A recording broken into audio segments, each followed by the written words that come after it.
quick update, guys. You guys remember this video. We've played it many, many times. Mikey, did you see the update to this? We are, that motherfucker right there is not real. Do you remember this video? The infamous airplane girl. Yeah, is she back in the news? We found her. I'm telling you, I'm getting the fuck off, and then there's a reason why I'm getting the fuck off, and everyone can either believe it or they cannot believe it. I don't give two fucks, but I am telling you right now, that motherfucker. Oh shit! Why hit the wrong button? My bad. That motherfucker's not real. And you can sit on this plane and you can fucking die with them or not. I'm not going to. She's not going Look at to. that leg meat. All right, she's doing all right. I got no problem with her. I like a little leg meat coming out of those straps. That works for me. But guys, you said it, Mikey. The update is they have found who this is. Supposedly, they're saying some journalist named Bree Dale, which is like one of these online crime reporters or whatever. I don't know who really she is. It turns out that she believes, after a bunch of online sleuthing, she believes that it is a woman named... Why is it trying to get me to subscribe? It didn't do that before. Sorry. They believe it is this woman, and her name is Tiffany Gomez. Does that look like that same girl to you? That's her. You think so? Oh, hold on. Wrong one. My bad. I do. It does look like her, doesn't it? It turns out that this girl... She got that long brontosaurus neck. Okay, long neck. Now, that's a good point. Let's go back over here. We'll cut back over to the video. We'll try to see what she looks like. There's a lot of neck right there. That's the closest we can get of her looking this way, I think. She doesn't really look this way at all. So she turns her head a little bit at that point. I think the picture that she has, it is a long neck. Now, I wish we could, well, let's see if we can zoom in and see if there's any kind of discernible things on her face or anything like that. Whoops, wrong way.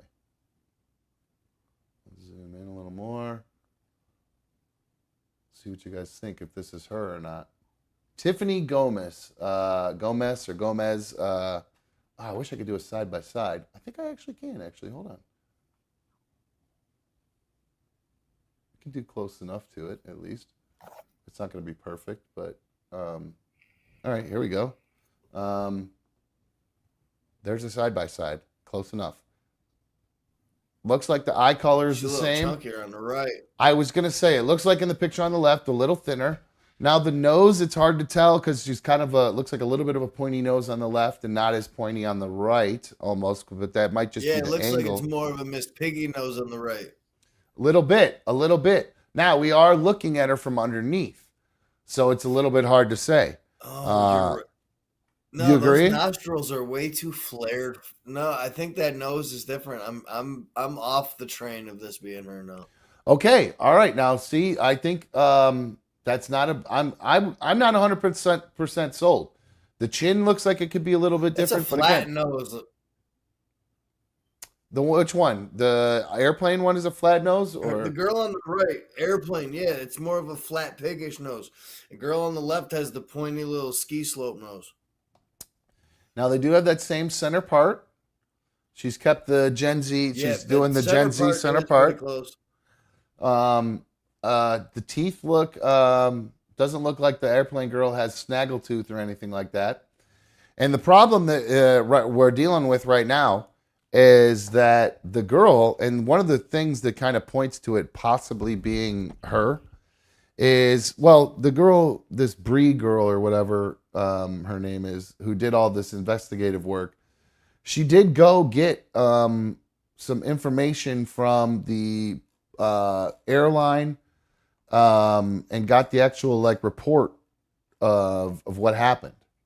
The Dallas-Fort Worth Airport. Have her name in it? It does, and that's where they got that name from.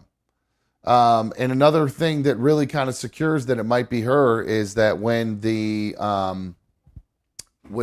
right after this happened, this Tiffany girl cleared her social media, completely wiped it. And this girl is in marketing and promotions. So she probably knew kind of how to do damage control if something kind of crazy happened. So she just completely tried to eliminate herself from social media so nobody could find her or talk to her. But they ended up finding her. And she, I guess this Bree girl called and left her a couple messages, tried to get her to talk about it on camera or just make a comment. And even told her, I'm going to publish all this shit. And they never, she never called back and never commented. So, and you would think if it, by the government. Well, you would think if it was, next thing I was going to say, you would think if it wasn't you, you would call and say, number one, I didn't do this.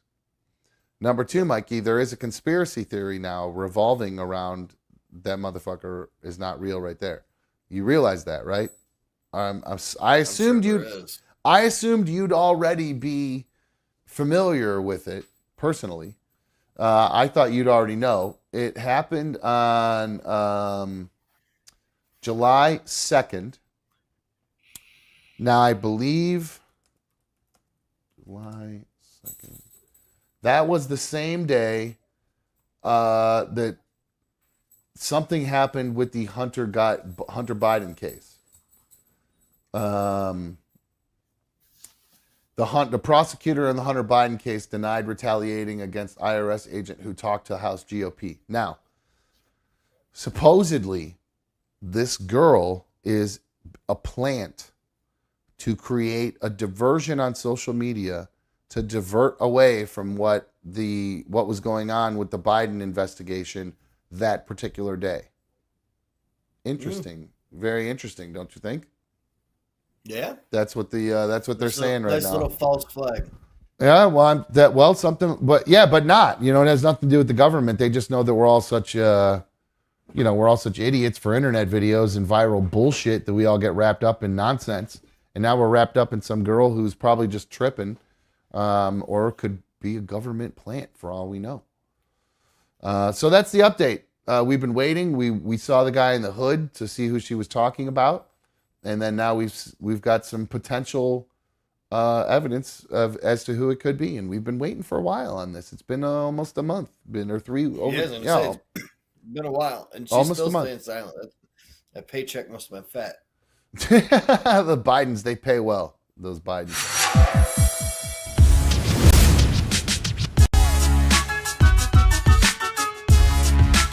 What up, Kai Sanat? So during that whole melee, there was a riot, and I had commented on, boy, it's so nice how the cops were able to keep their cool during that riot. Well, it turns out one of them didn't keep their cool. So viewer discretion advised, as you'll see this, what some people are now describing as police brutality that happened during the Kai Sanat riot. Keep your eye on the kid in the red right there. You'll see him, cop grabs him, and did you see that, Mikey?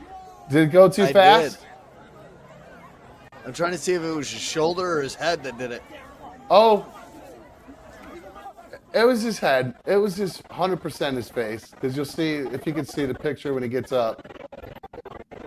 I'll show you a picture of it in a minute. But yeah, here it is.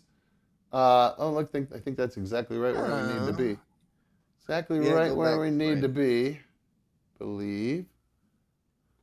All right, let's zoom it in here a little bit more. Grabs him and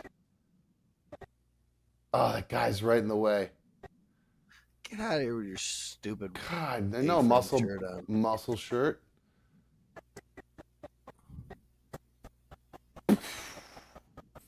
Face and shoulder. Shoulder, same time. A little bit of both. Yeah, I think we're splitting hairs at this point. But yeah, this guy, the sound of it, wait till you hear it, Mike. I kind of talked over it before, but here, listen to this.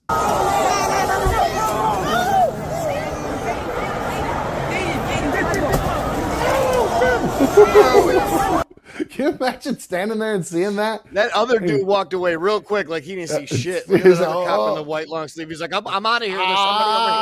I didn't see anything. Oops. Okay. He does. He's. I'm out this bitch. Yep.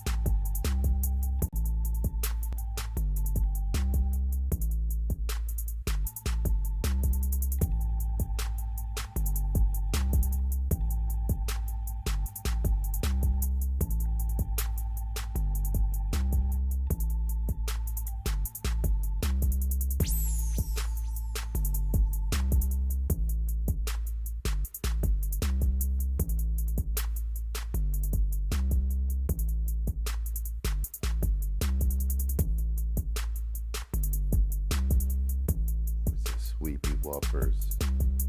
Who's a sweepy little whopper, puppy whoppers? Oh, she's awake. Hello. Welcome to Another Dumb Show. I'm Another Dumb Show host.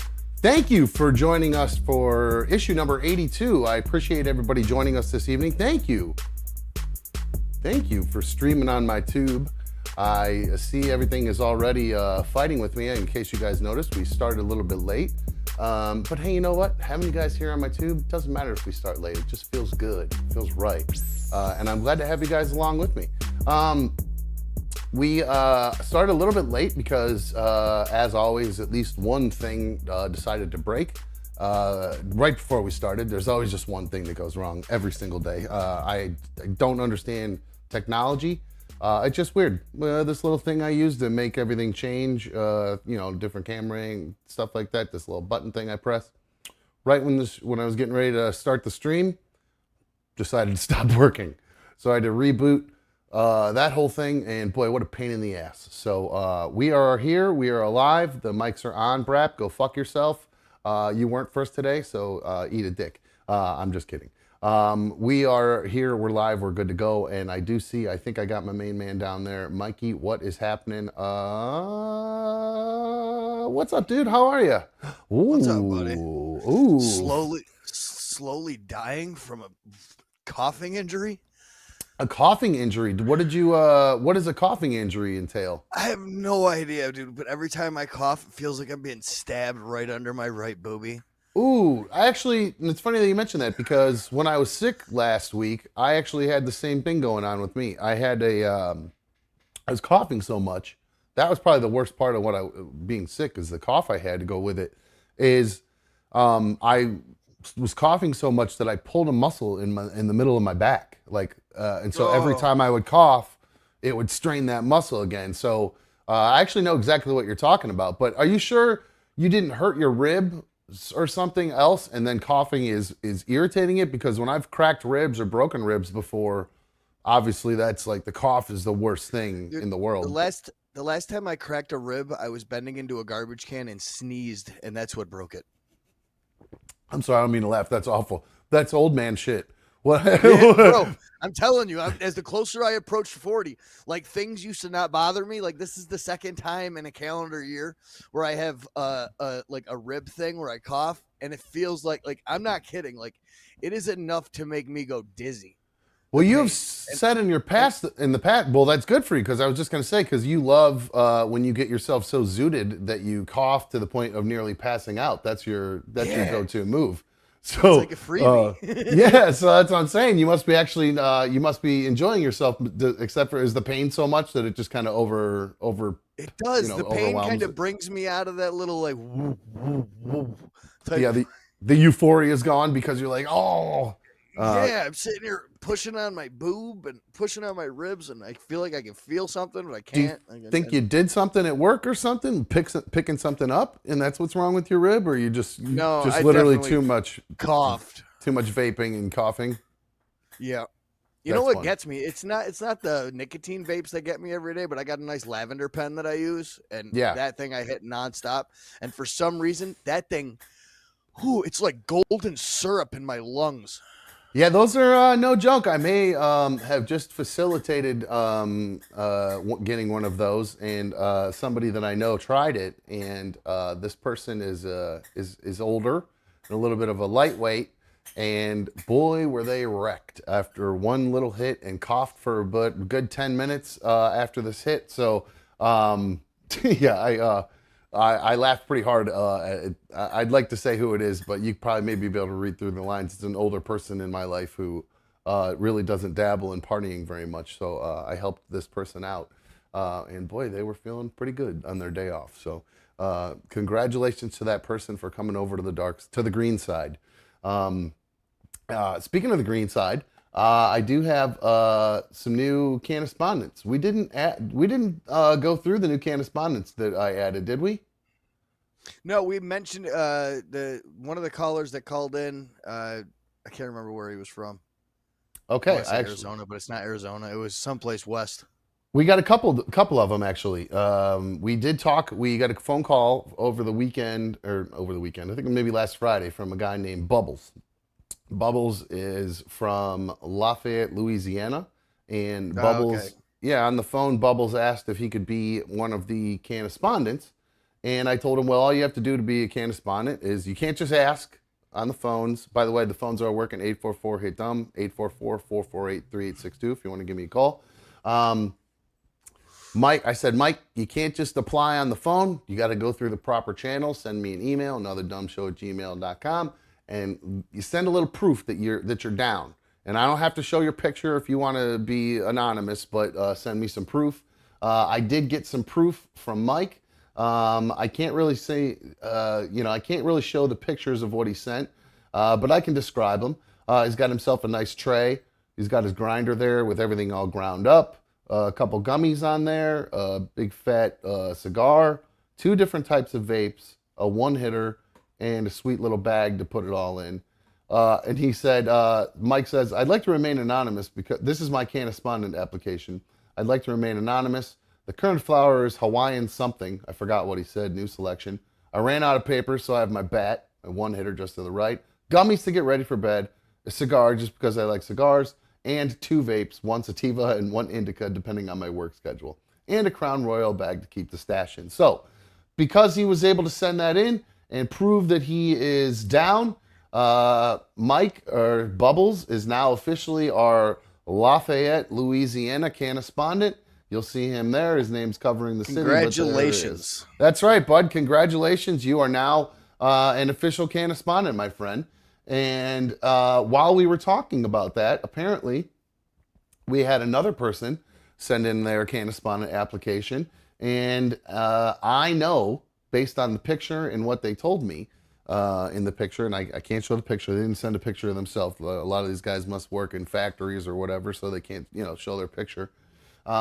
But he sent some garlic cookies. And I know from around here, that's some of the highest, most potent stuff you can get in any of the dispensaries around here as far as actual just flower. It's usually right around 34, 35. And it will make you cough. It is some good stuff. So Jeremy from Brook Park has sent in a picture, thus completing the application process to be a Cannaspondent. Therefore, Jeremy is now our Brook Park, Ohio. Whoops, I just zoomed over to Canada. He is now officially our Brook Park, Ohio. Where'd he go? Where'd he go? Uh-oh. There it is. There he is. Got it. I lost it for a sec. I just zoomed out too far. There he is. So here we go. Actually, I could show the back of the product. It's actually not bad at all right there. So there you go. There's his application. It's a little picture of the back of the dispensary bag that you get. If you've never gotten stuff from a dispensary, that's what the baggies look like. And they got that's the prescription blah, blah, blah, or whatever on there. Not really. I think it just tells you what's in it. And there you go. That's Jason from Brook Park. So he's officially what's the matter? You haven't read that label yet? Well, you're all tore up one of these days, just sitting there going, I wonder what this says. I can never remember. I know what it says, but I couldn't remember if it had like patient info or anything on it. I felt like an asswipe for a second. Then I realized it's just it's the product label with all the terps and all that good stuff. So yeah, learning about all the, I think the only terp that I know I like is myrcene because it makes it more skunky. That's the only terp that I've really been able to discern over the years. You're one step ahead of me. I couldn't name a terp. I just know when things are terpy. I just Googled it, and that's what came up as one of the ones that makes it skunky. So, looks like the phones are ringing. Hold on, let me grab this phone call, Mikey. Okay, hi, you're on another dumb show. Who's this? Hey, Dom, it's F1. What are you doing? F1, what's up, dude? I'm doing a YouTube program. How you doing, bro? What can I do for you? I was just watching your YouTube program too. I appreciate was just thinking, can you be a Cannaspondent without actually partaking? Unfortunately, no. That's the number one requirement, literally the only requirement, frankly. So I don't know what other sort of. But what if you love partaking and you just can't anymore? You can't because like you get tested at work or something. Medical reasons. Medical reasons. Health reasons. Health reasons. Yeah, man. Every time I fucking take a big rip, it's like somebody shoved a steak in my chest. Oh, really? You get. I love smoking, and I love to smell my fucking old lady. I have her blow it in my face, but man, I can't take it in my lungs no more. You know? Oh no! Really? This Now is my that future. does it because your lungs have from too much doing it? Your lungs are bad. You smoke cigarettes too, or what? Something wrong with the ticker? Yeah, I did. I smoked a lot of weed. I smoked a lot of cigarettes, and it just hurts, man. It's the high is not worth the pain that it causes. You know what I mean? What about an edible or a vaporizer? I never tried that. I don't know. That's not illegal here in Ohio, is it? Well, if you get a medical card, it is. You can get vapes, but vaporizers actually, the vapes like we were just saying earlier, those can be a little bit actually pretty harsh. So that's why I would suggest maybe trying a gummy. Like a dry herb vape that doesn't get as hot. Oh, I didn't even consider that. Yeah, I guess those are so much work though. They taste like crap. I hate those. And like the gummies, I tried the gummies, and those didn't even. I might as well spit those out. They didn't. Yeah, they didn't do anything. Well, that might be if you haven't smoked in a long time, your tolerance has probably gone down. So I would recommend giving the gummies another try, my friend. And then once you do that, maybe we come back to, we circle back around and we talk about the Cannaspondent application again, because that's literally. If I eat a bunch of weed, or if I eat some gummies, then I can be a Cannaspondent. I would never recommend that anybody try any sort of illegal activities, especially if you don't have your medical card. But if you were to get a medical card and then purchase that at a legal dispensary using said medical card, I would encourage you to actually try THC gummies, because they do work. And from what I hear, the ones in Michigan are actually very good, and you can get those recreationally. But you certainly wouldn't want to bring those back to Ohio. You just want to consume them while you're there, because that would be illegal. So my old lady tells me that they have signs. They have signs on the Ohio side that says "We have it all," and then they have signs on the Michigan side that says "No, you don't." Well, the Ohio and Michigan are never going to agree on anything, but at least we'll see what's what moving forward with you, man. So I would say my answer. I hate to tell people no, but I am going to officially. I'm gonna thumbs down this one, because I got to stay strong, because that is literally, there's one requirement, and that's that you're down and you partake. And if you got to do a workaround, and if it's not doing, I never said you got to burn it. So if you decide that gummies are the right thing for you, then F1, I recommend you give that a shot. All right, dude? Then we'll talk later. Hey, Dom, I still love you, man. I love you too.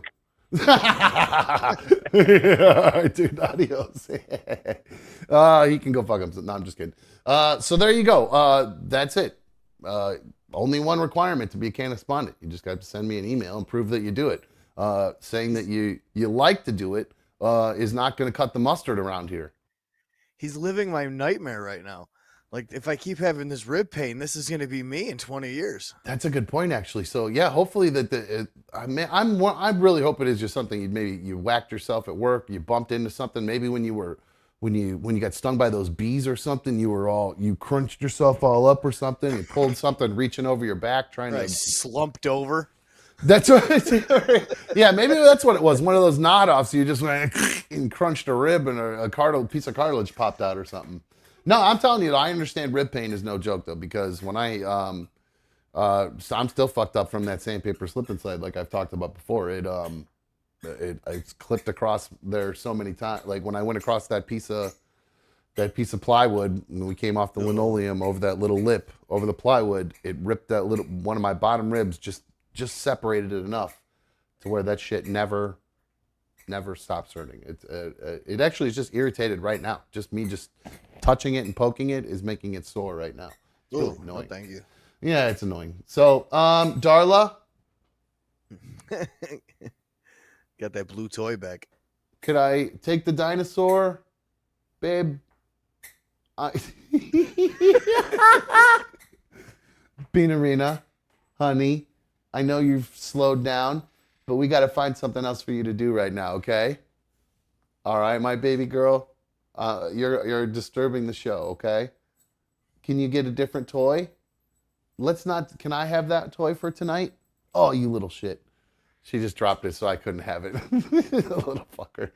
But she did drop it to a spot where it's hard for her to get it. So, guys, if that chirping starts off again and I don't recognize it, somebody send some sort of message like all caps me in there, or send a superfan donation or something, just so I realize it. Because, like I said, oh wait, hold on, I can get it back from her. I was Hold about on. to say she got it. Here we go. She got it. I'm coming back for it.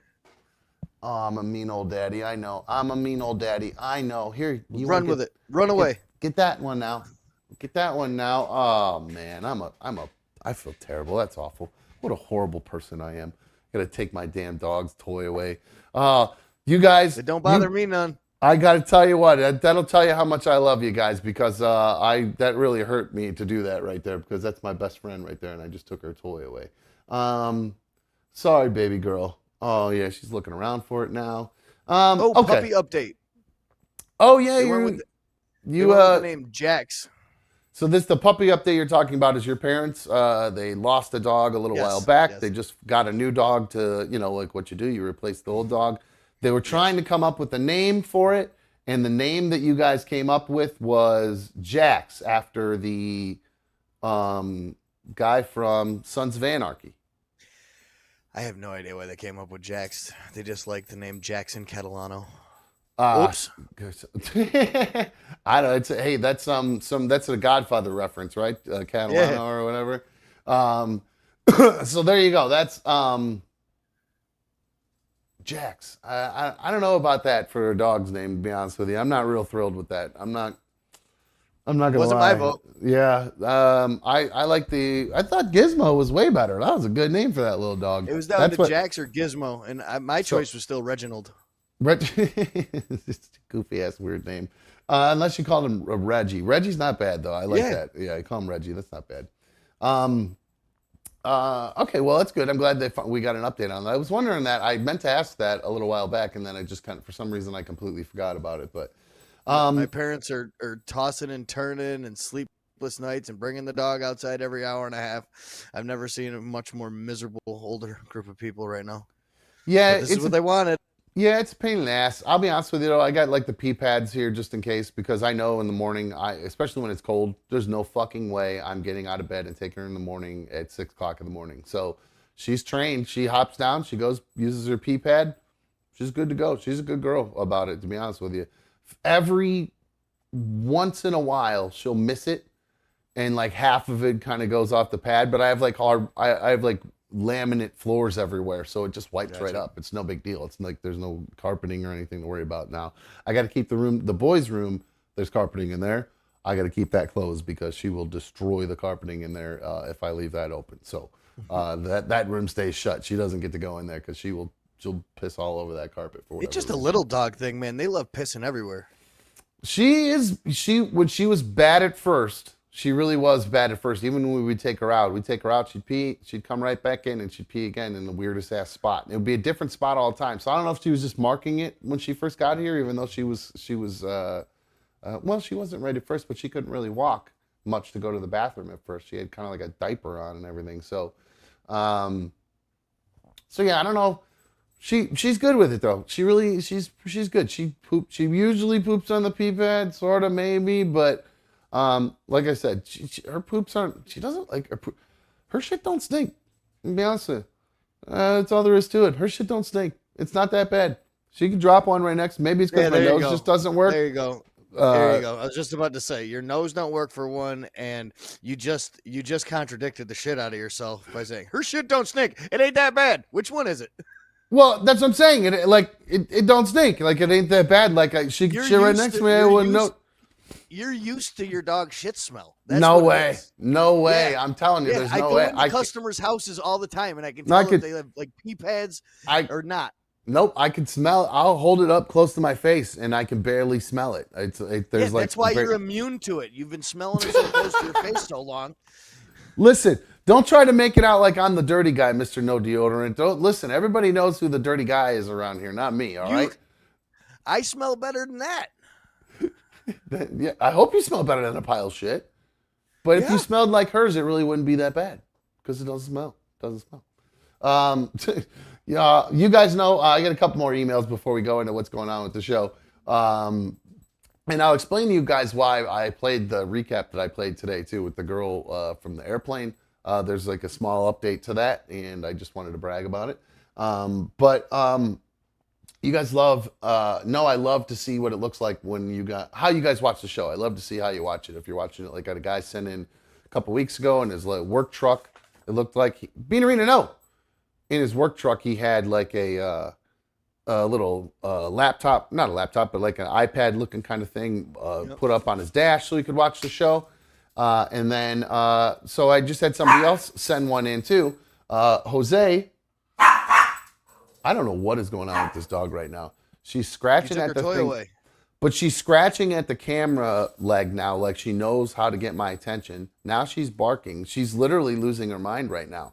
Yeah, she's throwing a temper tantrum. This dog has literally, I could count, she's probably got 20, I'm not exaggerating, 20 other toys just around this room. She wants that one. She's very specifically. Right now. She's very specifically looking around, sniffing around for it right now, just to be a little shit. So, sorry, Bean Arena. You can't have it back. This is the toy that everybody's talking about, or that I took away from her. There it is. That's the toy.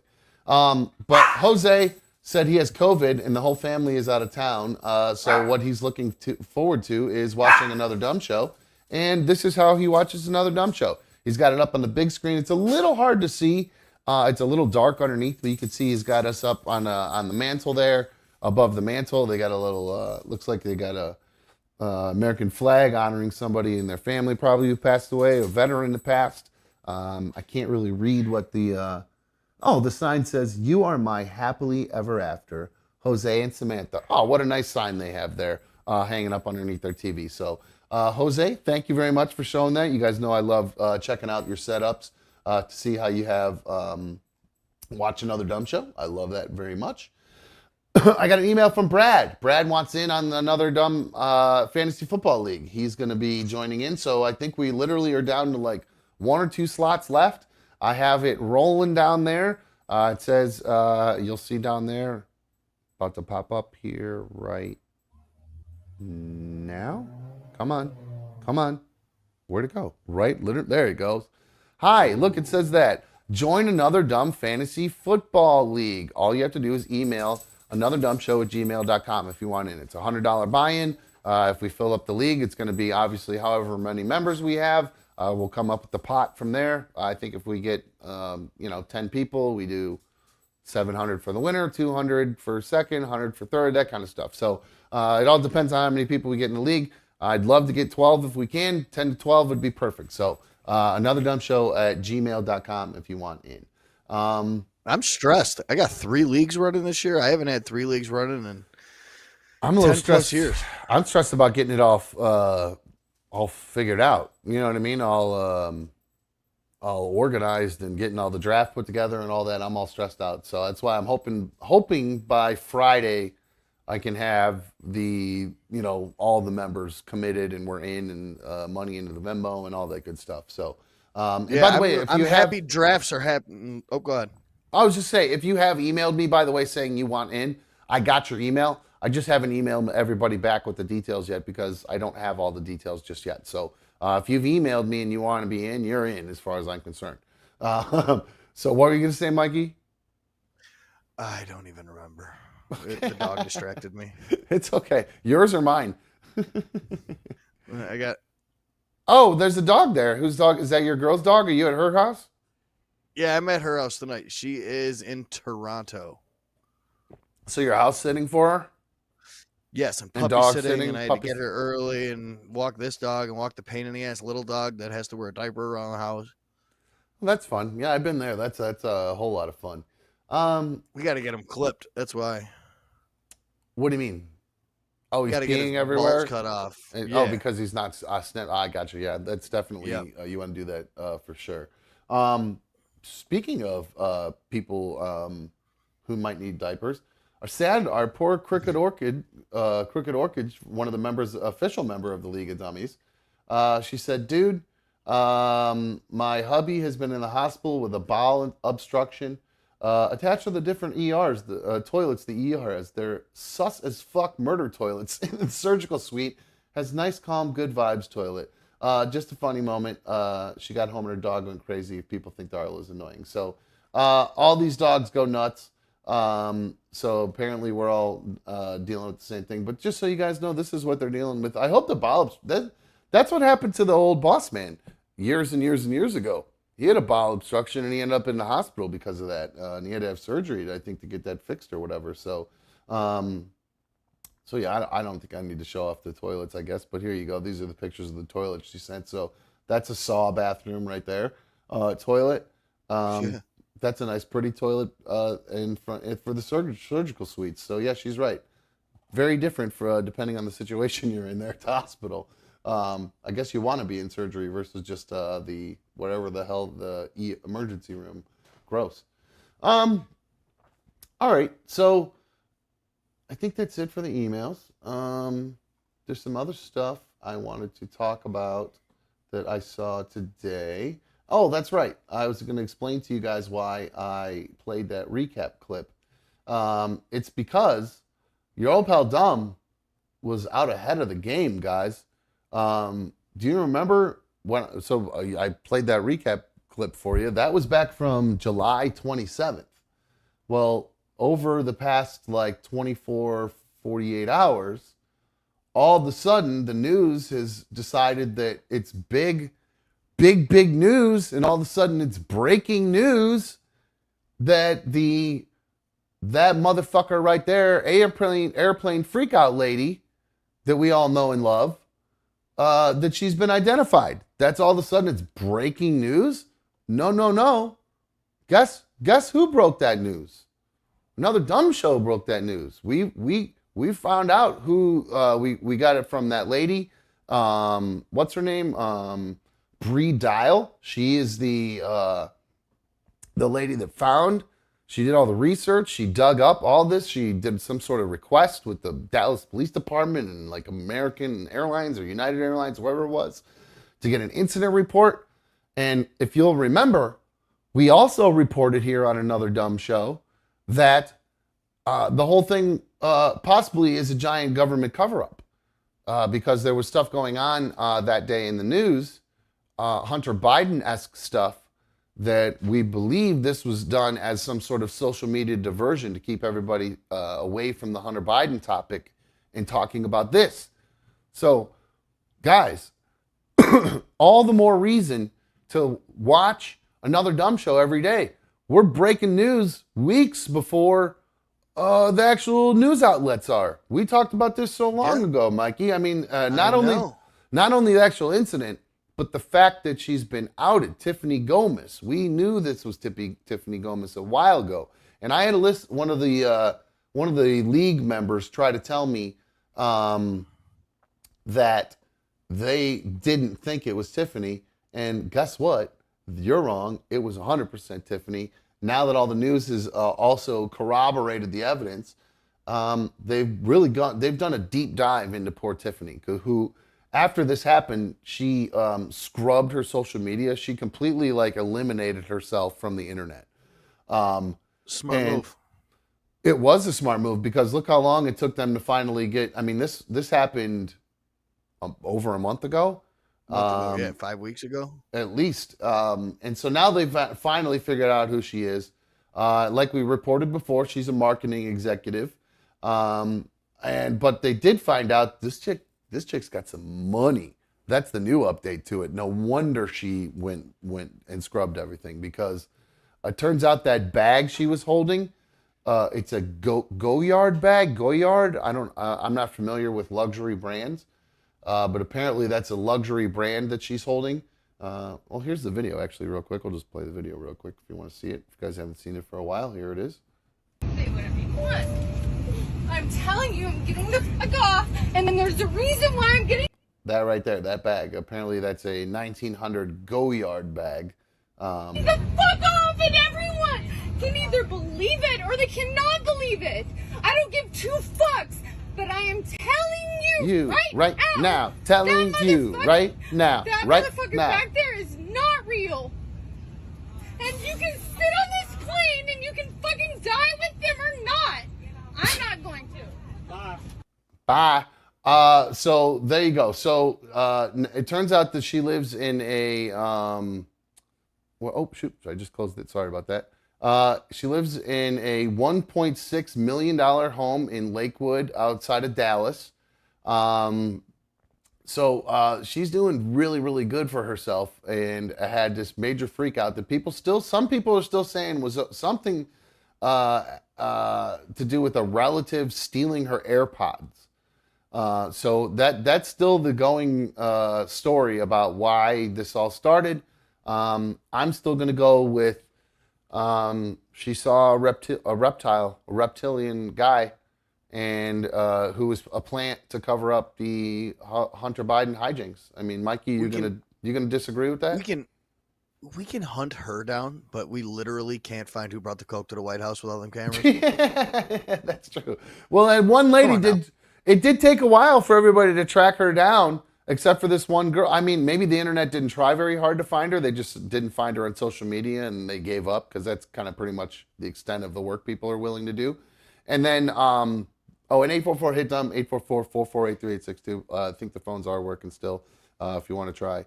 I always have to do a double check, because sometimes they get weird. Yep, they're still working. What was I saying, Mike? I totally got distracted. AirPods. Oh yeah, it was taking a while for them to get all the details, and I think because it was just like an internet story, and they just did her social media was gone, they kind of gave up. Then this one girl was like, you know what? I'm gonna do a deeper dive, because this came out on the day there was something going on with Hunter Biden, and so she did a deeper dive and found did a public information request, I think through the police and all that stuff, and confirmed that it's this Tiffany Gomez chick. So. It's official. I guess she was given a ticket for criminal trespass notice, refused to sign it, was never arrested. So, yeah, she didn't arrested, huh? According to that, no, she was never arrested, according to what I'm reading right here. So, again, indeed, that mother effer was not real. Yeah, so again, there's some sort of cover-up. There's some sort of something going on here. And now all of a sudden the internet is involved with it, and that they've been able to suddenly figure out the news. I don't know. I think it's a bunch of bullshit, personally. Speaking of bullshit, Mikey, we talked a lot yesterday about the boat incident, the Riverboat dock incident, and you mentioned one of the videos. Well, let's see. Actually, let me play. I'll play just a little bit of that video, just because, in case people didn't see it, and everybody does love to see it. What a great video. Yeah, I'll do. I think I got the close up here with Black Aquaman. Did I say Black Aquaman? Black Aquaman. I think you said Black Aquaman. Oh, I wasn't sure what I said. But so here's the video that we talked about yesterday with the fight on the dock from the Riverboat.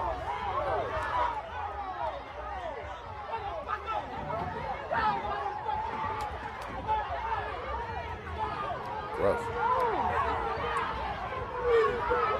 Now, this is the video that everybody's seen. If you've been watching the news since last night, since we showed this yesterday, since this has been on the news all day long today. And this video is pretty much the video they've shown in all reports I've seen. This is the one they show.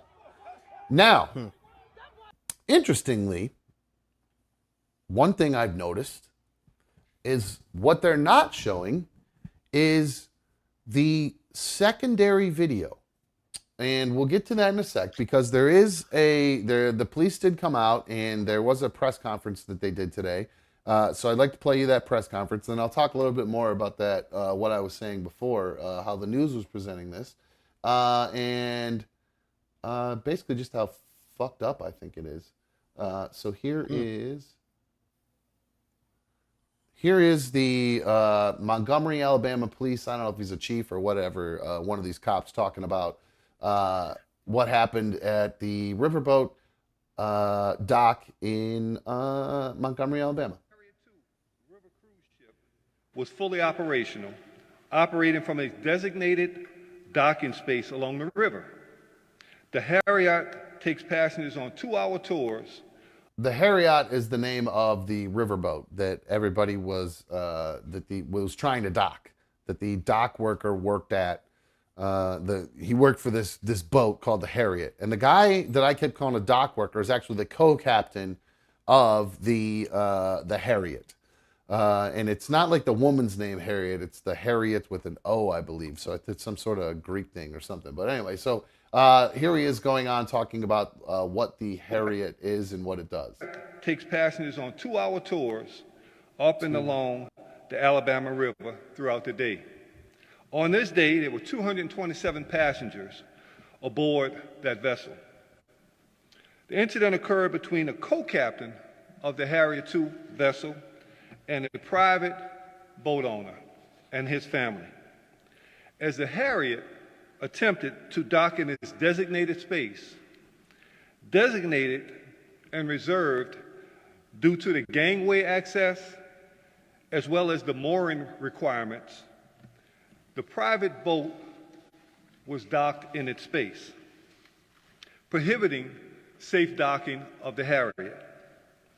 The captain of the Harriet remained away from the dock for nearly 40 to 45 minutes as he attempted to contact the operators of the private boat via PA system. So to paint the picture now, the boat's been out there. The boat can't dock. It's sitting outside the dock, just floating out there. They've now been there for 40 minutes, and the captain has been on the PA system. Could the owner of the black boat please move away from the dock? The owner of the black boat. So just imagine being on that boat as a passenger, wanting to get off, having somewhere to go. You got to take a leak. You want to go, you got lunch to do. You got the rest of your, whatever you're doing for the rest of your day. You've already been on this boat for 2 hours and now you've stuck here for another 40 minutes. No wonder the people on that boat were a little hyped up. I could totally understand that. This picks back. So there you go. There's the picture. They're on the boat. They're PA. We got to move this black boat. And then this is where it picks up, according to the police. Only responded to with obscene gestures, curse words, and taunting. So in case you missed that, I'll replay that. They were only responded to with obscene gestures, curse words, and taunting. So I know it's not funny, but just think about if you're a entitled little shit, because I was an entitled little shit at one point in my life, so I know how these guys are acting and how they're. So just imagine, because I don't like authority either. So some guy telling me what to do. You in the black boat, you're gonna have to move the boat. We need to park here. When there's another spot they could park at down the way, I'd just be like, go fuck yourself. Fuck you. What are you gonna do about it? I mean, that would be me. Years and years ago when I was just a little prick and didn't give really shit about authority. I still don't like authority, but I feel like in that instance, I would move the boat. But maybe not when I was younger. I would have been a little shit and been running my mouth. Who knows? In this instance, they go on to... So I could see why these kids are doing this. They do it. I'm not saying it's right, but this is how... it seemed like there was an older person there, though. And this wasn't just a bunch of like teenagers. So I feel like there's a little bit more. That looked like a dad and his kids. Yeah, I was just going to say, I keep saying kids, but yeah, there was definitely some sort of dad or uncle or older person there who should have been, and that was actually the instigator, I believe. The one who ended up captain. Yeah, who went after this poor co-captain just trying to do his job. He's got his captain who's probably drunk. I'm just kidding, who knows? just giving him a hard time, saying, go get that black boat moved. And this guy's like, what the fuck am I supposed to do? How am I supposed to get this guy to move? And then he goes over there and he gets his ass beat by 5 guys. So here's the rest of this press conference. The co-captain was then picked up by a separate vessel and brought to the pier in an attempt to have a conversation with the private boat owners and or have those boats moved so that the Harriet could dock. A confrontation ensued between the co-captain and Mr. Pickett, the co-captain, being attacked by several members of the private boat. Several members of the Harriet II came to Mr. Pickett's defense, engaging in what we all have seen since on social media. 13. So there you go. So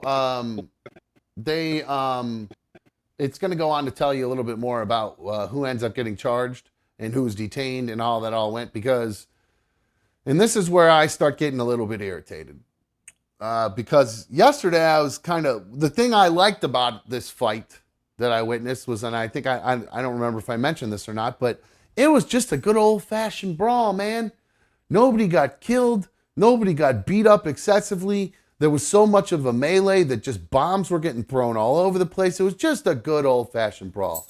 No dipshits. Brought up the chair. Well, by the end of it, it got a little goofy. Threw him in the water. My point is, no guns came out, because then it goes to ultimate pussy level as far as I'm concerned. Because and that's the thing where, to me, like I kept saying on the news, they're like, viewer discretion advised. This is really hard to watch, and I'm like, no, this is actually fucking great. I'm not saying what's happening to this guy is great. Obviously, that was terrible. But the fact that it escalated to the point where, there was a confrontation and it escalated to just a brawl, a big fight, instead of people shooting at each other. So I was happy to see that. But on the news today, they talk, listen, they'll talk, let me play who gets charged and who gets detained here. And then I'll tell you how I feel about that. Nope, wrong button. My bad. Were detained and brought to police headquarters. Hold on, here we go. 13 individuals were detained and brought to police headquarters for questioning and interviews. Those interviews lasted several hours. At that time, all parties involved were released pending further investigation, but were all given instructions on how to secure warrants on the combatants. We have since consulted with and are continuing to work with the Alabama Law Enforcement Agency, our state police agency, the Montgomery's DA's office, and the local office of the FBI. Now, they will go on here to talk a little bit more about whether or not this was a race incident, whether or not some of these obscene gestures that were being hurled, things that were being yelled, included racial epithets, or how the hell you say that word, racial slurs. There you go. That's easier to say. If it included anything like that. Here you go. This investigation is ongoing and more charges are likely. As it relates to racial epithets in conversation and names being called, while the Harriet was still out in the water, there was a lot of, I've seen finger gestures and comments and innuendos made at a distance. Of course, when the co-captain approached, there was that. Ooh, what do you think the innuendos were? A lot of this. You know what I mean? A lot of the DX thing, the suck it, a lot of that kind of stuff. Or just, you think it's the classic, one of those. They're doing one of these. Go, yeah. Was that'd be you, Mikey, right? And that you'd be doing one of these. Yeah, I hit him with moose. the bullwinkle. Yeah. That'll show you fucks. Continue, but again, working with the local FBI, we did examine if there was enough to file hate crimes charges on this case. And again, we rely heavily on the advice from the FBI. We've also looked at what it takes to elevate this to a riot, inciting a riot. We've worked with our local district attorney, and it did fit the criteria for that. So the charges that we have pending on South 3rd at this time are appropriate charges for what we've seen and the behavior that we've seen on social media. So there you go. They're facing assault charges right now. So those three white guys are facing assault charges. Last I heard, right before the show started, one of them had turned themselves in, and they were expecting the other two to turn themselves in. Now, if you'll notice, there were 3 dudes charged. Whoops, wrong button. My bad. 3 dudes charged, Mikey. And it was all the dad and his kids.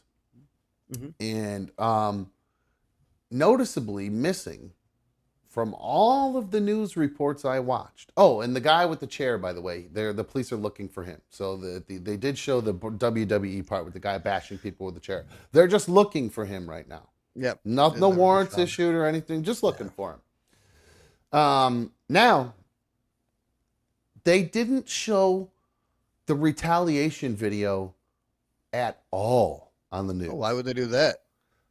I was so fucking mad that they were praying, the news was praying that the police were going to find some sort of race thing in it, because they are not doing any sort of hate crime. They did not find any sort of racial undertones or anything to it to have them charge these dudes with a hate crime.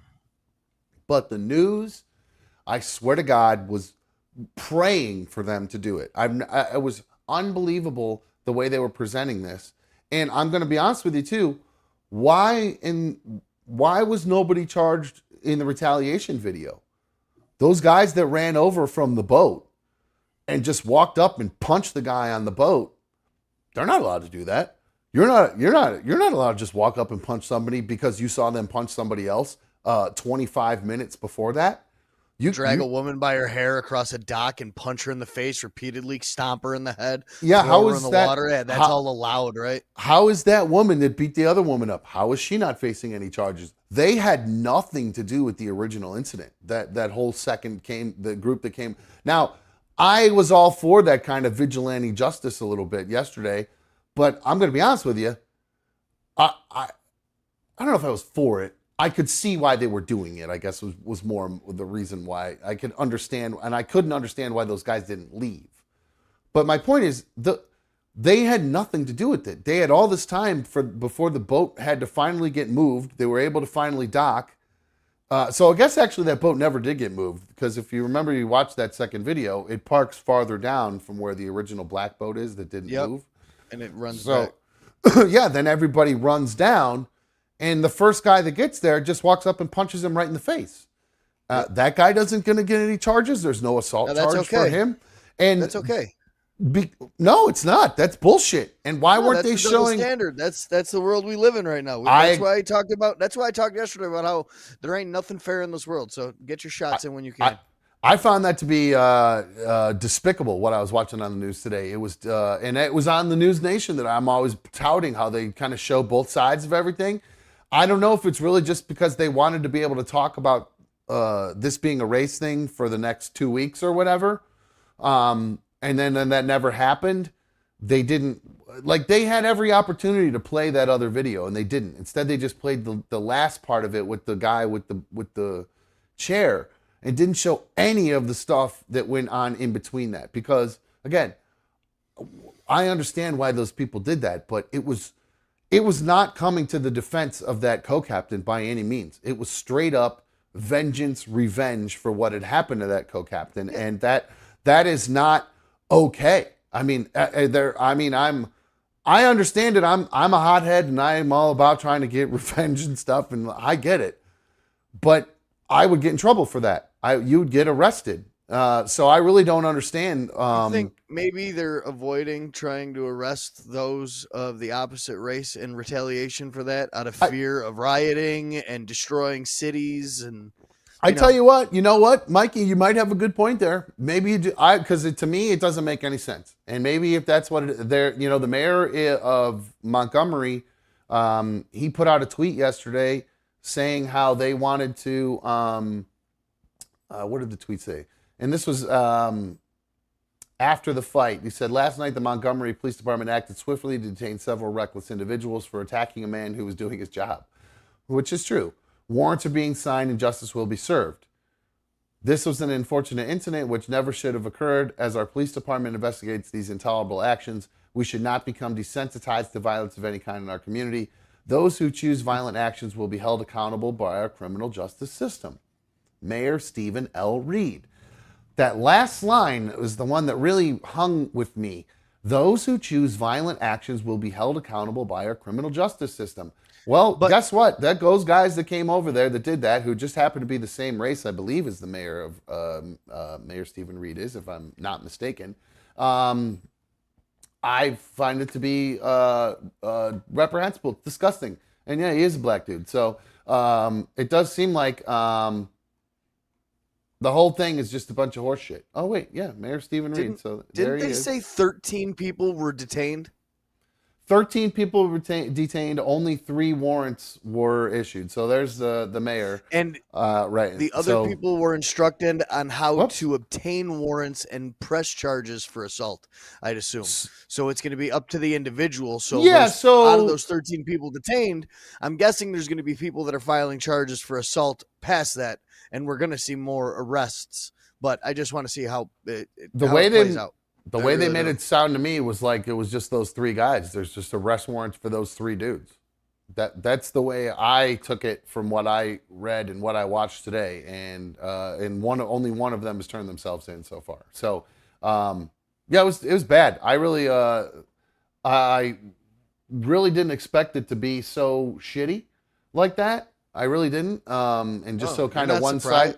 No, I am a little bit surprised. I am a little bit surprised, especially because like I was saying, I was giving this one news people there a little bit too much credit, I think, and then sure enough, they're doing the same shit. So, thumbs down to News Nation on that one. They really they screwed the pooch on that one, and all the news stations did, because every time I turned to it, it was it was the same thing. I didn't see, and I'll be honest, I don't think. I don't know if I turned on Fox today or not, so I don't remember if I saw that second half of that fight on Fox or not. And I imagine if one of the networks was going to do it, it would be Fox. So yeah, that sucked. That was disheartening to see the way that was portrayed in a totally uneven manner. Even though, again, how do you just totally ignore that guy running up and punching him in the face? I just don't. And not charge that guy. It's crazy. So, like you said, Mikey, maybe there is more stuff coming down that I don't know about, or we're not sure who it is or whatever. But as of right now, the end of that story sucks. Well, it's not done. Where we're at in that story sucks. But did you see? There is kind of a little small silver lining to this whole thing. Basically, the whole it's turned into a whole big race thing. Obviously, this whole, white versus black in this whole instance. But in an effort to show a little bit of brotherhood and a little bit of solidarity between some whites and blacks who clearly are good friends, there's been a reenactment of this whole incident that took place on the riverboat, the docks there at the riverboat. So here is a reenactment of the whole thing. This made me straight up laugh out loud, so I hope you guys enjoy it as much as I did. Here you go.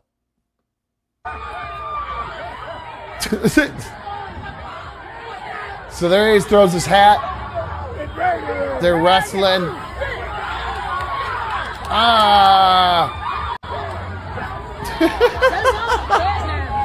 Little WWE style. Another one comes in to help. There's Black Aquaman down at the bottom. He's coming over. He's going to whoop their ass. And then there's the guy with the chair. He's got the chair.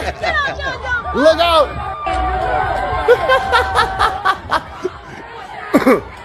I thought this was so great. What a fun way to make light of just an absolutely shitty situation that occurred. Nobody wants all this fucking racial tension and shit. It fucking is the worst. So things like this again adding to it, just because of a couple dipshits, and then making something go viral like that. and then not showing the whole side of it once it goes viral on the news. It's ugly. That's an ugly situation, and I don't like it one bit. So, but that was. Did you like that video, Mikey? I thought that was funny. That made me laugh. I did. I thought that was really funny. But the whole story in general, I'm just not surprised. There's always two sides of the story. There's always another half of the story the news ain't going to show you. It's just incredible to have dove into this as much as we did yesterday and showed, there's so many different angles. And so how do you not show the retaliation if you're talking about, otherwise you're literally just presenting it as 5 white guys jump a black guy. And then somehow there's a little brawl at the end where a guy starts swinging a chair. How do we get to that point? And why not show that the retaliation video was there? So I didn't like it. It was some bullshit. And they spent a lot of time on it too. It wasn't like it was just like a little passing story. So they had people coming in to talk about it and experts on human behavior and all this bullshit. But then they couldn't play the best part of the human behavior, which is the revenge part of it. And like, that's such another, how do you leave that out in the layers of that story? It's just crazy to me. And bad reporting. God, those white people couldn't fight for shit. I mean, they got that captain down on the ground and they were punching him in the body. That dude got up and walked away. That guy that came up and did that kind of flying sucker punch thing, he is the flying knee guy. The guy that started it, initially started the fight with the black doc or co-captain. He was about to get his ass beat right when that other guy comes flying in to save his ass, because that dude had him by the neck. He had leverage off the gate. It was did you see it? He was pushing that guy over by the throat, and when you get somebody in that kind of position, they're going to go over. They're about to go over. And that is a much bigger guy, just weight-wise. So his momentum is just going to carry him right off that gate and push that guy over. But then out of nowhere, the dude with the flying knee comes in. And the thing that really actually, the shittiest part of this whole thing is the poor dock worker kid. The little kid in the red vest who's probably just some teenage dickhead making fucking $8-9 an hour to help tie up boats and refuel boats and shit for people. And he walks over to try to help the co-captain, and he gets socked by one of these fucking dipshits. Yeah. So that's really, that was a really fucking shitty thing that happened in that whole thing too, is that poor kid taking one to the gut for no goddamn reason. So that sucked. So no, Herman, I wasn't going to say black doctor. I was trying to say black dock worker, but he's not a dock worker. He's a co-captain. And I was trying to correct myself. So I don't think the white jacket was for surgery, dude. So Brad is asking if there is a B2 update. I do have a small B2 update that I'll give you guys. I think what we'll do is we'll take a quick break. I do have a video that kind of relates to the update a little bit. Actually, it's kind of strange how that worked out. It's actually an update to an older story we talked about that I must have missed a detail in, or I definitely missed a detail in, because my opinion about it has changed dramatically. When we come back from break, I have some videos that I'll play for you guys. One of them I know you guys will like. If you guys are B1 fans, you're definitely going to like the video I play. So you guys probably want to stick around for that if you're a horn dog. So what we'll do is we're going to take a quick break. I always like to remind everybody before we go to break, if you got a second here, if you're just sitting there by your phone, if it's in your hand, or if you're within reach of if you're remote, whatever you do to watch the show, it's easy for you to hit the like button. If you're enjoying the show so far tonight, please do me a favor, hit that like button. I would really appreciate it. Of course, if you go back, I posted a bunch of highlight videos today. Not a bunch, like 3 of them. If you go back and watch those at any point in time, do me a favor, hit the like button on that too, because it's always nice to see people are enjoying those other than just watching them as well. Of course, if you want to talk in our chat and you've not been able to talk in the chat if you're new here, there's a reason for that. You have to be a member. You have to be subscribed to the channel, and that will make you a member of the League of Dummies. And when you're subscribed to the channel, you're able to talk in the chat after about 10 minutes. And of course, if you want to become an official member of the League of Dummies and get your name highlighted in green there and get a little icon next to your name and really, truly, basically just help support another dumb show, it's $1.99 a month. And you just got to hit that join button, and it'll help keep the Another Dumb Show rolling for as long as we can keep it up and going, because it ain't cheap. So just a reminder too, guys, if you want to put some of your super fan donations in there, that would really be helpful. We really appreciate when you guys do that, because again, it helps support the show. So I got a phone call. Let me grab this phone call real quick before we go to break. Hi, you're on Another Dumb Show. Who's this? Hi. I have a theory that could make Another Dumb Show go to another level, and it involves Dumb obviously taking one for the team for himself, but calling out Jake Paul for a boxing match. We did. What's your name? Who's this? Hello? What's your name, dude? Hey, I am Jake, man. I got you're a Jake pretty, too. yeah, I got a pretty cool idea. I think if you call out Jake Paul for a boxing match, that you could take your show to another level. And I think Jake Paul's just enough of a sucker that he might just go for it. Well, I do have a bad wrist from trying to punch through a window in a road rage incident like a dipshit. So if word got out, there is word that Jake Paul only takes rig fights.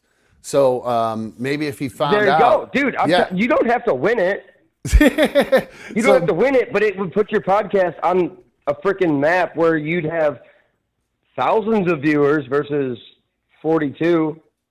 Yeah, well, hey, and I'm watching. I watch every day, dude. I'm not talking shit. I love your show. No, I'm not suggesting that you are. No, I appreciate it, dude. Hey, all we can do is hope for the show to grow. And I don't know if I want to get my ass beat by Jake Paul, to tell you the truth. The last time I was in a boxing match, I don't know if you remember, that was with a guy who's not a professional boxer or even a YouTube boxer, just some dipshit on a radio show who works out like a meathead. And basically just beat me down with one punch. Yeah, he beat me down with one punch, and I blew my knee out. So I don't know if I'm even physically capable. I mean, I think Jake Paul would look at that and just laugh at me. I don't even think it would get to him. Dude, if you took one punch from Jake Paul, your show would get rocketed to the moon. I tell you what, I'll put it out there right now, Jake Paul. You want some of this? Bring it on, big boy. I'll take your little ass on. I know you're from around here. No, you gotta put it in writing. You gotta tweet him. Oh, you want to tweet it? Okay. He'll go for anything. You gotta tweet him. Just to see what he says? Okay. I'll say, so Jake from, where are you from? Are you from Cleveland? Yeah. So Jake from Cleveland wants me to take on the other Jake from the West Side to try to, so send him a tweet. I'm not going to do it right now, man, because I think I'll just end up making a fool out of myself. But I will keep that in mind. I hear you. You got to think this through. Sleep on it. I just looked at a picture of that guy. Make it a sincere invite to a fight. And then just take one punch from him, and your show will get rocketed up, dude. Well, Jake, I appreciate the advice, and I will keep that in mind. I do need to do a better job about networking and connecting with other YouTube people and influencers and stuff like that. That's not been my, we kind of were, at the old show, we were kind of insulated a little bit. We didn't really interact with a lot of the other shows that were around us and just, other shows really in general. We kind of kept things to ourselves. So I kind of have that built into me. So I'm not really sure how to get that out of me to be able to work on, like I said, doing collabs, man. I'm not a collab guy. You know what I'm saying? So I got to work on doing some collabs. You know what I'm saying, Mikey? I mean, we got a good collab going. But, I turned your mic. I think you turned your mic off. There was a big truck driving by behind me, and I got the window open. I appreciate it. Thank you. But yeah, so I got to... it's funny. I had that one idea for a collab, and I never followed through with it because I'm either lazy or just forgot about it, with trying to get that one girl who ate all that McDonald's to see if she could do Mikey's McDonald's challenge. So, of course, nobody's beat my time yet, so maybe I'll try to get a hold of that chick. So, not like that's going to rocket us to the top like the Jake Paul thing, but hey, maybe Jake would fight us 2-on-1. There you go. We could, or cage match against his brother. You and I versus Logan and Jake. We'll take them both on. Yeah. and we'll just like those Russian tag team videos that they have, where it's team UFC or team mixed martial arts. I'll dye my beard, and we can pretend I could dye my beard. We could pretend we're brothers too. It'll be brothers versus brothers battle. I'll get back on the juice. What are you saying? You need to be bigger to be like me? I'm not muscular or anything. Oh, just to be able to fight. You're saying? I thought you were implying you needed to get bigger to look like we were actually brothers or something like. No, you'd have to get bigger to look like me. I'm only 200 pounds right now. That's true. I'm 196 right now. Actually, I weighed myself God today. Damn. I haven't seen that side. I haven't seen that side of 200 in like a year and a half. Yep, I'm doing good right now. I've not been eating like a complete maniac by any means. So that one summer you saw me, I was 189 when you saw me. That's the lowest I'd ever been without the help of like other things. Yeah, there's definitely things that helped me lose weight in the past, but no, it's all au naturel these days. So Blue Wolverine is saying, Dumb, if you want to fight someone, can you please make it Chad Zumach? I'll pass on that. I don't even, does that guy even exist anymore? What even happened to that guy? Disaster says, yeah, Dumb Show would also skyrocket if he blew the president. Also, probably not going to happen there either. So yeah, I mean, Joe Biden, that sexy bod he has, I don't know. He does remind me of myself, and I am in love with myself. So who knows what might happen if that big. As long as you smelled like a child, he'd be all for it. Oh, geez. I do have great hair. You'd probably want to sniff this hair. Oh, except for this one sticking up in the back hair. Yeah, he would want to get a sniff of it. I do use some good shampoo. Mm-hmm. I do have really good smelling hair. So, all right, guys. Do me a favor. If you're enjoying the show so far, like I said, hit that like button. We're going to take a quick break. Second hour, we'll run a little long, actually, on the first one. So if you've already started the second hour, always happy hour here on another show. If you've been enjoying your happy hour, I appreciate you joining us. I've had a deli myself so far. I'm going to grab another one. Probably get a little bit of lavender in here during the break. Took a trip to the Dispo today. Got myself some Caesar, Mikey. Have you ever heard of this strain before? Caesar. Oh, you know what? We'll take a break. We'll come back. We'll talk about it. But Caesar. Have you heard of Caesars? Now, have you heard of a Caesar strain? I went to the dispensary today, and I got a strain called Caesar today, and it is. What are the two cross strains? Wait till you hear this. It's got to be. Triple OG and Gorilla Glue. Ooh, some GG. I haven't had Gorilla Glue in so long. It's amazing. It's a really fantastic it's making my mouth combination. Water. Triple OG is fantastic by itself. Gorilla Glue by itself, also I think a Gorilla Glue number 4, which is the same thing. They just kind of had to name it something different, but it's awesome. It's a fantastic stuff. That was it. I was just saying I'm going to be enjoying some of that during the break. So you guys go enjoy your lavender for a second. We're going to take a quick break on another Dumb Show. Hit that like button, you bitch-ass mofos. We'll be right back on another Dumb Show. Sit tight. Hang on.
There we go. Helps when I turn the mic on. Hello, welcome back to Another Dumb Show. I'm Another Dumb Show host. Thank you for joining us, streaming with us on my tube tonight for issue number 82.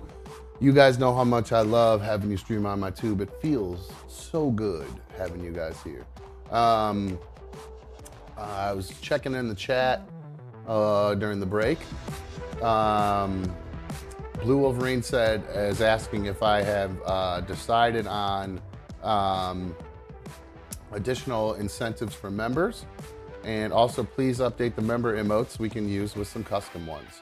Well, that's the first step I was going to do for those, or for the members, obviously, just give you guys some custom emotes. I did see somebody in there mentioning that they want to have custom emojis of Darla. That way when she, imagining probably that when she starts squeaking on her squeaky toys, you guys can blow up the chat with a bunch of Darla emotes, so I know that she's squeaking. Since I don't hear it, it goes in one ear and out the other. So there's the first answer.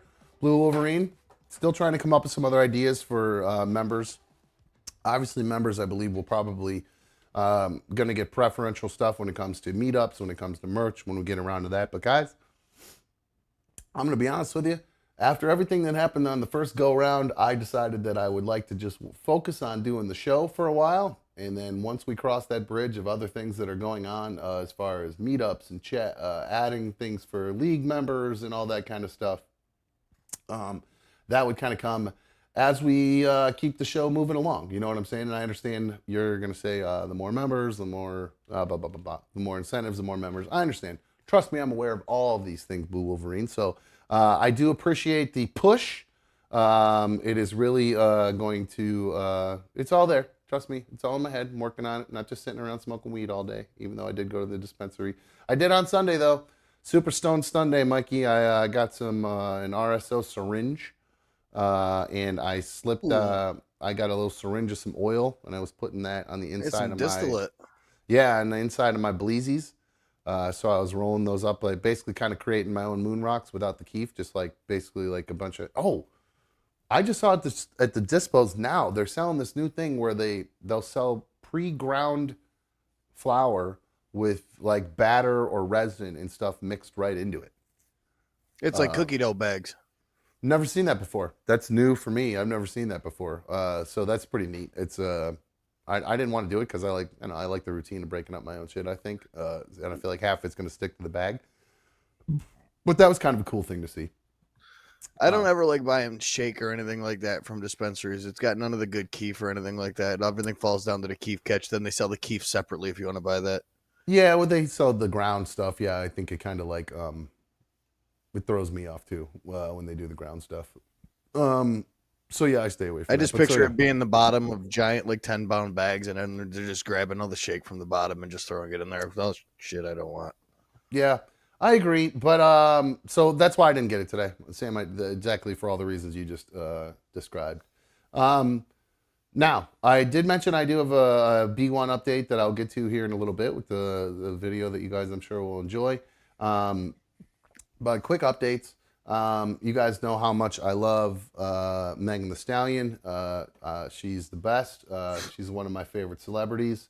Here's a little. We'll just pop her up here doing her thing while I talk about her. So I love Megan Thee Stallion. And if you guys don't know, she actually got shot in the foot a while back. Are you familiar with this story, Mikey? Do you know the singer, rapper Tory Lanez? He actually... Absolutely. I'm a fan. I mean, I like his well, music. yeah, I do too. He's got a couple good songs that I like too. I like, I don't know, I don't even know, Say It, maybe? The way you go, Say It. I like that song. And then I think, I don't remember what the other one is, Love or something like that. He's got two songs I like. That was until he shot Megan Thee Stallion in the foot. Did you I know thought that she shot herself in the foot.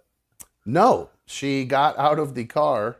They had an argument apparently about, I think they were in the car and she started clowning him about the sex that they may have had or not had. And he didn't like it. So they jumped out of the car when they got back to his place. And as she was walking away, he started shooting at her feet, going, dance, like you see in the old school, the movies or in the cartoons. Yeah, I mean, it sounds silly, but he ended up actually hitting her with one of the bullets and shot her in the foot and fucked her foot up. And she dances for a living. I mean, it's a big deal. And it's, you can't fucking dick around shooting fucking guns at people. Like, I fucking hate guns. I'm really, you know how I feel about guns. So I went from being a Tory Lanez fan to not a Tory Lanez fan after he, it's not like I took his songs out of my playlist or anything like that, but I was about to say, like, what is the level of hate here? Like, is he banned from the entertainment side or the DJ side of the business yet? It's not like I play his tunes really anyway. He's not really like my, my guests really aren't big Tory Lanez fans. They're a little too slow jammy, really. I mean, he's got some features on some other people's songs too that I'm sure you play. What other, what song? See, I think people always mix him up. I'm horrible with. I think people mix him up with like Trey songs. Say It is the one I like, and Love is the one I like. But I'm looking for one like where he's on a feature, man. And I'm telling you, like, he's not. I think you may be mixing up with, like I said, Trey songs or like. He's the one that's on like I don't know what he's featured on at this point, but anyway. What's Poppin' was a big song with DaBaby. Yeah, it was. You're right. But again, that's still not wedding music. You know what I mean? For the most part, they're really not. They're not looking to get that deep. If that you're makes right. sense. You're right. Most of the songs I like of his are like deeper cuts. Yeah, and he's more like in the two songs, like Say It and Love are his two big songs. Would you agree? He's an R&B guy, yeah. Yeah. Well, they're calling him a rapper, but Tory Lanez, just before the show started, he was supposed to be sentenced yesterday for the shooting of Megan Thee Stallion, but it happened today. He was sentenced to 10 years in prison by a Los Angeles judge. No. You did? Yeah, isn't that insane? 10 years. So his real name. Yeah, he was supposed to get sentenced back in January, and he fired his entire legal team and got a whole new legal squad. They tried to get a new trial and everything like that, but he was done from the beginning. I mean, that dude hired people to trash Megan Thee Stallion and post all kinds of fake stories and stuff. Like, that dude went all out to save his ass. I was just gonna say they did all that kind of stuff, and they Then they went, but Iggy Azalea, I guess, tried to stand up for him and wrote a letter, I guess, to the court and everything. Then she came out and made a statement about the whole thing. I think this was yesterday. She came out and said, "For the record, I have not been in touch with Tory for months. I have no reason to be, but I do wish him well. I don't, quote, support anyone. The whole thing is full of oddities. My letter never mentioned anything in regard to what happened that night. I was told this is for a judge only, yet it's being discussed in public. I never intended to publicly comment. I am not in support of throwing away anyone's life if we can give reasonable punishments that are rehabilitative instead. I support prison reform, period. I was asked to write about my genuine experience and the type of punishment I think he deserves. I did. It's not really that interesting, but I understand why it's being sensationalized. See you next week to discuss pizza toppings, I suppose. LOL. She then ends on a little joke there, but apparently she tried to, it sounds like she's tried to get him a reduced sentence, and they were trying to get him for 13 years, but they ended up only getting him, giving him a 10-year sentence. So we won't be hearing any new music from Tory Lanez anytime soon. But I got to tell I you, was gonna say, is this the update story that attaches to B1? Did you shoot her in the foot? no, I didn't. No, I'll get to B1, but no, I really was just more. I knew that happened right before the show started, so I just wanted to comment on it because I love the Stallion. You know what I'm saying? She's great. But so okay, there was a story that actually made me kind of think, that kind of relates a little bit to the B1 story. Kinda. It relates to B1 a little bit, kind of in a roundabout way. Do you remember a while back we talked about Keke Palmer, the girl who was on Disney Channel, and she like hosts game shows now and stuff like that. And she went to see Usher, and she posted some pictures of her wearing some like booty shorts and stuff like that. And her boyfriend got all pissed off and got all worked up, and I don't know if they're together even at this point or whatever, but he unfollowed her on social media, and I can't remember exactly what he said, but basically along the lines that a wifey shouldn't be acting like this. So he better she better clean up her act and just quit acting up. That's not how a man pulled a real Jonah Hill. Yes, one of those kind of things. So, and I really came down hard on him, saying what a bitch, because I liked when B and I when we were together. I liked when she would dress all sexy. That was my favorite thing, when we'd go out and she'd be wearing belly shirts and shorts, and her ass would be hanging out. I love when my girl wears pants that like make her ass look great. I absolutely all for it. Yeah, like those the more yoga I pants. Can stare at that ass, the better. Oh, those dude, ribbed, this white pair of pants that. Oh my god. That's what I'm saying. All those ribbed yoga pants that help like frame your butt and lift it and everything too. I love those. So the more the better, as far as I'm concerned. You want to show off your ass? That's fine. Just do it with me. Now, that was how I felt until I saw the video of her, Keke Palmer, going to see Usher in concert.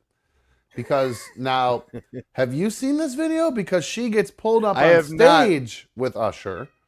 And Usher has done some pretty... Now, this is very tame compared to some of the stuff Usher has done on stage in the past with chicks. But, having watched this, it did remind me of something. And I thought I'd play this and see what you guys thought, if it reminded you guys of anything, and to see if maybe I'm overreacting or if I'm hypocritical. So watch this. And the audio is going to be weird on this. The beginning of it, you're going to be able to hear it because Usher's not singing. But obviously, once he starts singing, I can't play that shit. So the audio will cut out at one point.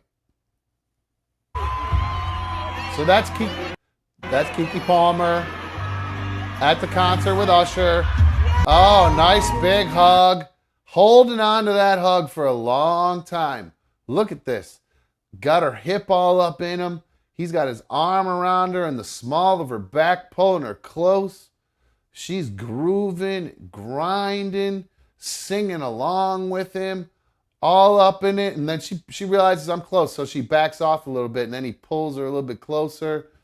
And then, okay, now they back off the dancing. She's okay, well, maybe let me show you what you missed out on when you walked away. Turned around, showed him her ass. So that was some pretty heavy dancing, pretty good. There you go. See, I think that was innocent. Oh man, see, I don't know, man. You tell me.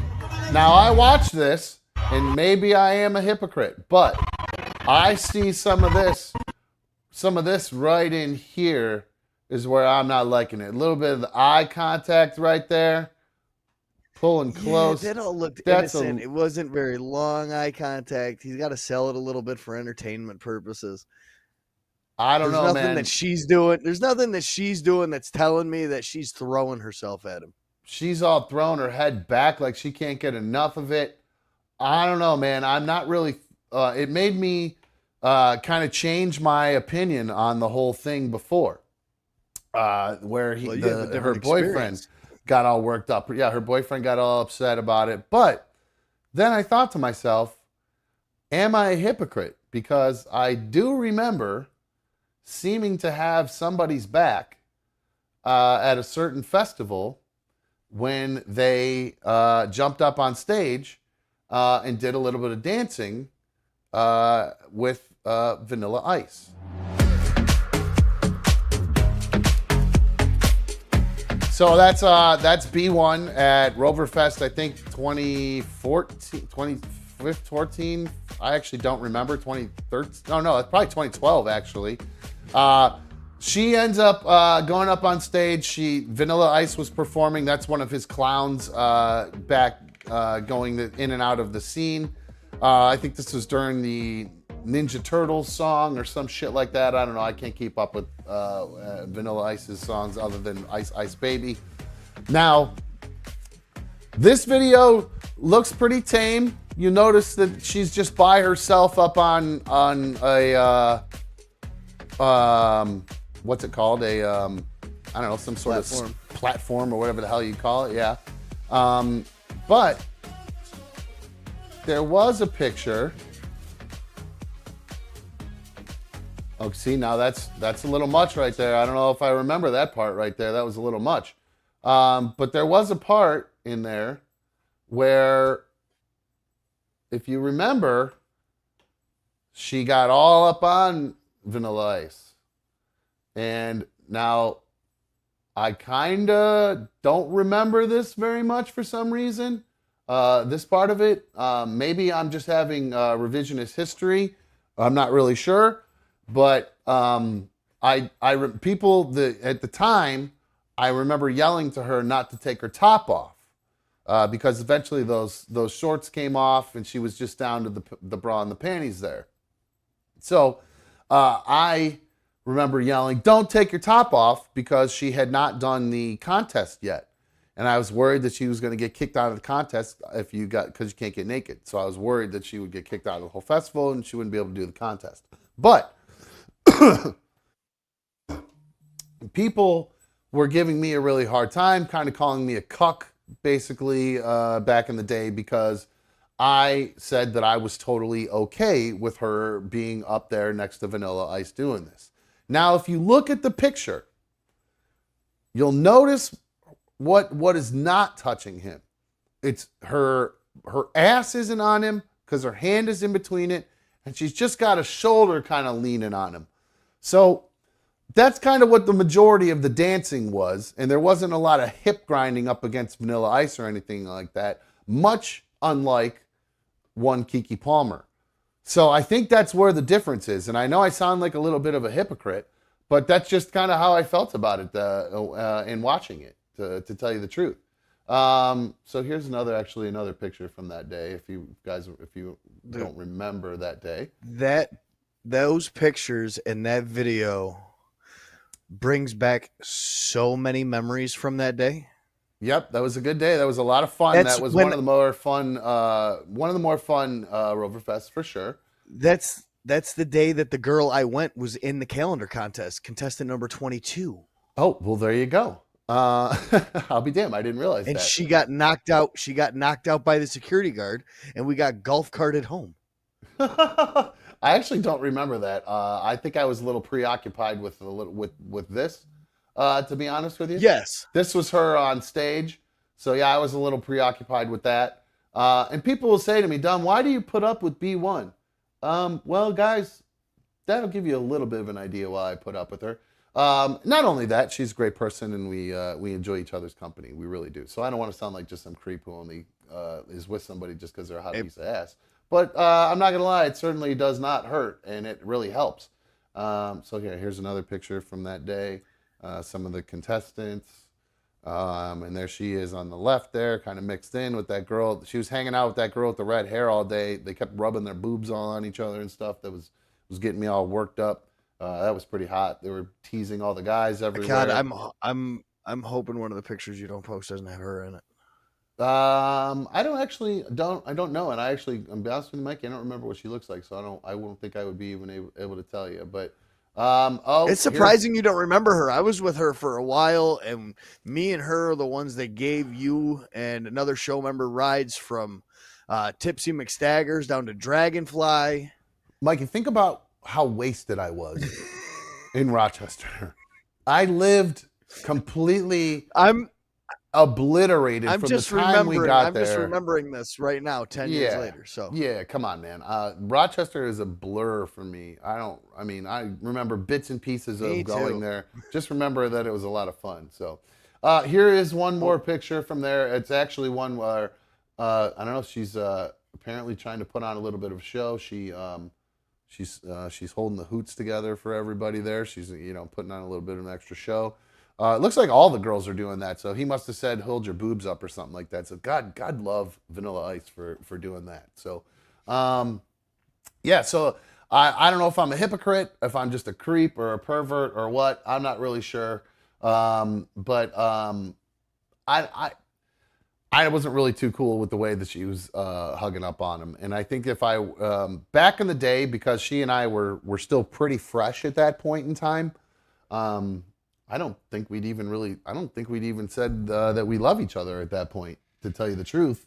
I think I was maybe a little bit more loose with everything. I think if that were to happen now, I would probably not be okay with it. I would be very uncomfortable, considering I remember when we did a meet and greet when we met the country artist Cole Swindell one time. And I remember being all butthurt because she just wanted to have a picture of herself with him, just the two of them. And then we did the group picture, or then we did a picture just me and him. And I was like, well, that's some bullshit. Why wouldn't the three of us take a picture together? I'm here with you. So that pissed me off. I was really salty about that, not going to lie. But so that's kind of, I got to work. Oh, you got a work call? Okay. All right, Mikey's got to go. He's got a work call. Hold on one sec, guys. I closed the chat by accident while I was playing that video. I apologize if you guys were talking to me here. So let me check there. I see a superfan donation there. Said Scott78 said she is hot dumb, but that's not everything. A lot of people just going off done with B1. I get it, guys. You get it. You can keep saying it over and over again. Drew Schaefer says B1 the only blonde to ever have boobs. No, it's not. That's why I was trying to explain to you guys. It's more than just somebody who is attractive. But so going back to that though, as far as the sex part of it and the attractiveness and the bod and all that, we haven't been intimate in almost a month now. Or it's about a month, maybe even a couple weeks, maybe a couple days longer or whatever. But that doesn't make for a happy dumb. That makes for a real crabby ass motherfucker, to be honest with you. It makes me real short. It makes me not have, almost kind of go a little manic a little bit as far as my ups and downs. And because I just need that that release, whether it's just the actual physical activity of sex or the actual release itself. But to me, it's more just needing that intimate connection with another human being. I kind of need that and I crave it. Like any other guy, I want to have sex, but like the intimate connection that goes along with it. And of course, the actual just, Pound Town, I miss it. You know what I mean? So I get to a point where I start getting a little bit crabby. And so I finally, the other day, she'd come over and we spent the whole day together on Sunday. We're watching movies and we ate together and we had a really nice day. It was almost kind of like old times. Laughing, joking around, having a good time, kind of, little touchy-feely here and there. And so I was not under the impression, but I was starting to think this is going to be, this is it. We're gonna do it. Yes. So I was getting excited. And then all of a sudden, after we watched a movie or whatever, or I don't know, there was kind of a break in the action of whatever we were doing. She goes, all right, well, I think I'm going to run home and I'm going to do some laundry. I was like, and then she goes, and I'll come back over later. And I went, oh, okay, well, maybe she'll actually do the laundry and then she'll come back over later. Cool. And then maybe that will be like kind of a late night kind of dessert kind of thing because we'd already eaten whatever. So she goes home and then I don't hear from her for hours, and which is not abnormal because sometimes she'll just fall asleep. It's what she does. She likes to take naps. So I've gotten kind of used to that. I just accept it. She takes naps. I don't hear from her for a while. She's taking a nap. I don't care. So then it gets to be a little bit longer, and it's taken some time, longer than the nap would have been. And I say to myself, what's going on? And I'm starting to get, I'm pissy as it is. I'm already on edge and pissy because of what's going on. And then out of nowhere, I just get this urge to say, you know what? I need to text her and ask her about this. But then she ends up, I can't remember the order of events, but eventually I get to the point where I text her and say, so are we not being intimate anymore? Just straight up. Because because it was just clearly weird. Because, we're kind of routine oriented, and we were in the point where there's been multiple times over the past several weeks where we were in that window where it would have worked out for us, especially because the boys haven't been here. So there's plenty of time for all that kind of stuff. And unfortunately, that hasn't happened. So your old big sexy here is getting crabby. So when I asked her about it, she told me the reason why. And it kind of goes back to what I'd been talking about over the past couple of weeks, is that she's been really going through some sort of depression. And to me, that is like, I don't understand that, because nothing takes me out of a depression more than Pound Town. Like, nothing releases endorphins and gets you more happy than sex. I immediately, the body dysmorphia immediately starts to kick in. And I go, well, it's because I'm a fat fuck. That's obviously what it is. She's not attracted to me.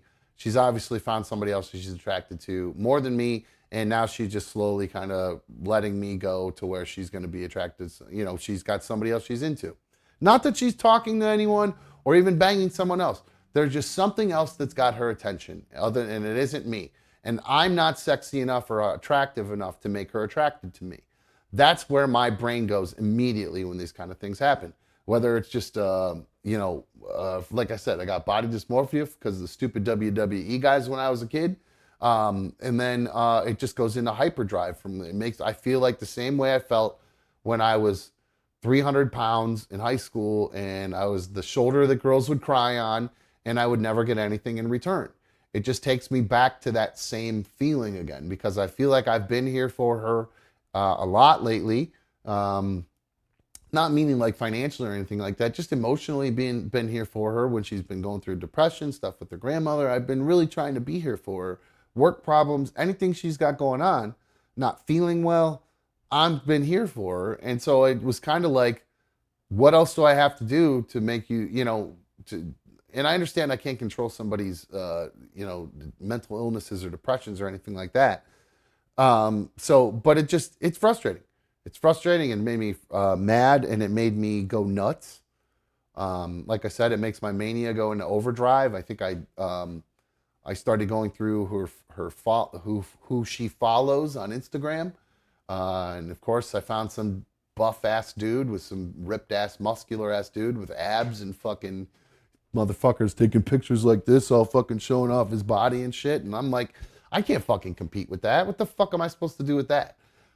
So that shit just makes me feel like a fucking bitch. And it's not being a simp. You can call me a simp all you want. But again, I'm just being honest with you guys. That's how I am. So you can make fun of me all you fucking want. I don't care. But that's just the way I feel. And I'm not going to sit here and sugarcoat it and pretend it. This is what I went through this weekend. And I'm sure there's probably plenty of people who aren't thrilled with the way they look. And when the person that you think is attracted to you makes you feel like they aren't attracted to you, whether it's not for the reason that you think, that's just where my brain goes. And so I went nuts, and I was like, like I said, I went through all her fucking followers or who she follows. And it was more that she followed him. That was what really sent me over the edge. And so I basically texted her about 1,000 times telling her that obviously I'm not good enough for you. I'm not attractive. So if you want to go be with that fucking guy, be with that fucking guy. All this crazy ass shit. which I regret. And in hindsight, I realized I had forgotten to take my medication the night before. So like my medication schedule was off. So who knows? Maybe that had part of something to do with it. But like I said, not getting banged makes me feel, it makes me feel like I got friend zoned, just like you said, Blue Wolverine. And it also puts me in this weird, awkward position of where am I supposed to go from here? Am I supposed to talk to somebody else? I don't want to talk to somebody else, but I also don't want to not get laid. Now, I'm supposed to take your word for it that you didn't talk to this person. Well, why did you follow this person? It's within the last month-ish, 2 months since this all went down. And we're supposed to be working on ourselves and then we're giving each other space. Well, part of that isn't that we're not supposed to talk to other people, or we're not supposed to be like actively like looking at other options. So, so that's where what happened this weekend. So the update is, I guess we're no longer FWBs, we're just Fs until she gets things figured out on her end or whatever. But yeah, it was it pissed me off, made me sad and bummed out, and yeah, I didn't really know what to do with it other than just get pissed off and busted out the fleshlight again. So shit. Oh, Mikey's back just in time. So yeah. So did you hear any of that, dude? I don't know. I didn't see when you came back. Are you on? How long were you on the video call? Did you hear any of that? I heard most of it. I heard you had a little meltdown. I heard that you just threw it out there bluntly, like, are we not being intimate anymore? And she's going through some stuff right now. But I can tell you, for me, when I'm depressed and anxious, that is the last thing I want. That little temporary shot of whatever happiness, I don't even get that, to be honest with you. Like, when I'm depressed and anxious and I'm going through something, like, it ain't even working. It ain't getting up. It ain't happening. Oh, see, I'm the opposite of that. I'm hypersexual in those moments. I'm still Mike. I'm still like a 14-year-old. I really am. I get that. I get that. It's never changed for me, and maybe it will, but even now, like, because I take those Cialis pills because they're actually they're supposed to help my prostate and shit and help me like stop pissing so much at night and stuff like that because I'm getting older or whatever. So like I'm back to literally being like a 12-year-old again. So like I just like the wind blows and I'm ready to rock. You know what I'm saying? So and it's not like it's making me have an extra sex drive. It's just the same sex drive that's always there is just like it just can get turned on is more quickly, I think is basically the thing. But so yeah, it's like so again, I don't know, maybe I'm nuts, but yeah, the like I said, the body dysmorphia went into full blown overdrive where I'm just like I'm fucking fat and gross and my insecurities take over too. When my girl takes too long to text back because she's been taking a nap or she just don't feel like talking right now or some shit like that, my brain goes a million miles an hour. I'm ready to do drive-bys. I'm ready to go knock on the door. I'm ready to Oh yeah, it takes everything. Sometimes I have to, like when she'll say that, like especially over the but I'll tell you what, Mikey, usually when I get a weird vibe about her, I'm usually right. And that's why it's like look through the followers. And then of course I see something, I see she followed some dude. And like she said, well, he liked one of my posts. That made it even worse. And I was like, so you literally saw him, you saw his post, you saw what he looked like, you saw you saw the tiny little icon and went, oh shit, let me check out this fucking guy. And then you went the next step to follow him. And I go, yeah, the next step, through like like sending a follow request or following somebody is an open invite to, hey, right, my DMs are open. I'm following you. Yeah, slide into my box. You know what I'm saying? Yes. And she apparently said that she's not talked to this person, and they claim that I don't know who they are or whatever. But that's my point. You hit the nail on the head. So I'm not crazy. That's exactly like, admitting that you went and followed him. That's a thing. Like, so just fucking be honest with me about what you really like. Like if a guy that looks like that is what you want, just be fucking honest about it. Be honest with yourself, if anything. You know what I mean? Because I'm never going to fucking look like that. I don't have the time or the money or the effort in me to go fucking get all big and ripped and buff, and I'll never fucking have abs unless like I was so crazy in my mania. I said to her, I'm like, you know what, fuck this. I'm gonna quit smoking weed so I could save up money and cut all my fucking fat off of me. And like that's how fucking insane that this shit makes me. Dude, you gotta talk to someone about the dysmorphia, man. That shit's still deep inside of you. You got to do some ayahuasca, eat some booms, have a mental break, do a macro dose. Don't like the way we got to exercise the demons from your life, child. Yeah, no, it never goes away. It never goes away. I'm coming. Oh no, it is. We're gonna make it go away. I'm coming to Cleveland. We're gonna have an intervention. For what? I don't even know what you mean. Let me. Well, hold on. We're gonna have a spiritual realignment ceremony. That's what we're gonna have. I don't know. I don't think I can eat enough. I'm too big. Hi, you're on another dumb show. Who's this? This is AD. AD, what's up, dude? Yeah, I just want to talk to Dumb. This is Dumb. What's up? Because I think Dumb? Yeah. Hey, what's up, AD? How are you, bro? Okay. Hey, man. Okay, so do you think stretch marks might have something to do with why you think that? Definitely. You wouldn't? Definitely. I'm gross. Yeah. I'm not fucking sitting here trying to pretend I'm not gross, AD. No, Thank you. I had the same issue. Oh, yeah. It's awful. Yeah, no, I mean, go ahead. Turn your music off or whatever you're watching. Pause it for a sec just so you can. All right, perfect. Thank you. Your show, I turned it off. It's okay. Yeah. So stretch marks on a woman is beautiful if they have children. But stretch marks on a man, after they lose weight, it's kind of gross. It is, especially as the loose skin gets there too, because it makes the stretch marks even worse. They go from being these like just kind of weird discolorations on the side of your body to these weird kind of like ripply ass fucking things. So yeah, you're hitting the nail on the head, buddy. Exactly. So you know exactly what if you're dealing with that, AD, I feel bad for you, dude, because it sucks because if your woman's getting a guy with 6-pack abs, has never dealt with being fat, like what happens when that guy gets fat? He'll never know how to get skinny again. Like you know how to get fat, but you know how to get skinny again. That's true. Well, I don't think this guy would have to work really hard to get. This guy was a buff ass mofo. I actually was gonna. I forgot to save the picture. I was gonna blur his face. It only takes one drink. Well, and that guy can start drinking again, and that guy can start getting fat. Well, let's hope he does. Well, don't worry, Dom. Don't worry, Dom. I think you have the morals. You know how to get skinny. Nobody knows how to get skinny except for fat people. All right. Well, all right. Well, I will keep that in mind, and I will keep trying to drop some lbs. But I just don't know that I could drop all the lbs I want, man. It's just all this extra skin. No, stay the it's same. Not going anywhere. You lost so much weight.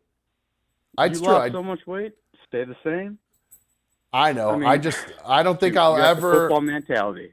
I don't think I'll ever look at myself as a normal person until I look like a WWE wrestler or something like that. I'm always going to think I'm a fat F. That's just all there is to it, man. So, well, AD, do you deal with this? Like you said, you said you have stretch marks. Do you have like body dysmorphia like me, or you deal with this, or? No. I'm not. I wasn't bigger like you. Not as big as you, but yeah. No. Okay. And overall, stretch marks are a thing. It's beautified by women. B1 doesn't beautified by men. B1 doesn't have any kids, and she's got so much junk in her trunk that she's got a little bit of stretch marks on her hip, and I think they're fucking sexy as fuck. I love it. Like when she gets tan, they show up a little bit more even too. I love it. She loves your body. She doesn't. You love your body, and she loves your body. That's the best. She doesn't. If she doesn't love your body, find somebody else. Well, I appreciate it, man. Thank you, AD. I appreciate you calling in, man, and being honest about your stretch marks too. The dude, Carrie from Rochester, you're on another dumb show. What's up, dude? Hi. Dude, fuck her. Fuck that her. Dude, don't feel insecure. She's just crazy and she doesn't know what the fuck she wants. She said yes. Okay, I'm not going to go into a big dive. Fuck her. Dude, get on Tinder. There's lots of nice people out there that aren't like worried about looks or whatever, or like just want someone nice. Dude, just forget her. She's crazy. You'll be happier because she's making you go mental and look through her phone. That's But not I don't. a good thing. Well, I didn't look through her phone. I looked through who she follows on Instagram. I didn't have to go through her phone to do that. I just, I can look on Instagram and see who people follow. Oh, yeah. Well, Well, dude, how did you like know who she was following before, and you knew there was different people? Mm-hmm. I'm a psychopath. Yes, he definitely of course. did. Of course. He definitely does. He knows the order of the pictures when he's scrolling fast and everything. 100%. Pretty good about it, That's buddy. crazy. I'm not. Yeah, Well, dude, again, if you need to do all that, then that's not a good relationship. I'm not saying Like, I'm. if you need I'm to part of the. memorize the people. Okay, I'm listening. Go ahead. keep going. You go. If you need to memorize the people she follows on Instagram, like that's not a healthy relationship. I just got a weird memory like that. My brain just takes pictures of stuff, so it just kind of it just does it kind of easily for me. So it's not real hard, to be honest with you. It's a thing that insecure Yeah, guys but just do. I mean, if you do it. feel the need to go through, like that's just All right, not hold healthy. on. Carrie, I think Mikey's admitting you do this same thing too. You know. Dude, bro, I know exactly how many girls on Twitter or how many people on Twitter my girl is following. I know how many people are following her. I monitor that shit like Oh once no, every 2 I don't. weeks. I'm not like I don't even know how many Facebook friends I have. Like it changes all the time. No, I'm not like that. I'm not good with detail, and I really just don't care. I'm So, a and I'm sleuth. not with anyone. So because I am crazy, so I know I can't be with anyone because I'll go crazy. Yeah, I don't exactly consider myself a catch but- either. That's the thing too. Like going forward, like trying to find another person to be with or something like that. You need to think better about yourself. Like a lot of people probably Carrie's wouldn't right. want to be with me, but like I'm my own biggest fan. Yeah, it's good. It's never Need been to there know- for me, dude, man. Need to know how to love yourself before you can be in a healthy relationship. If not, then it's not fair to either party. Well, I guess you're right. No, dude, exactly. I guess you're right. Because It's just like never. if you're depending on someone to be happy, like you can't depend on someone else to be happy before like you're happy like on your own. No, I hear that, and I felt like I've actually in the time where I've kind of had my time to myself, like alone. Even though I mean, I'm not totally alone. We've been had the benefits, and we still talk to each other and stuff.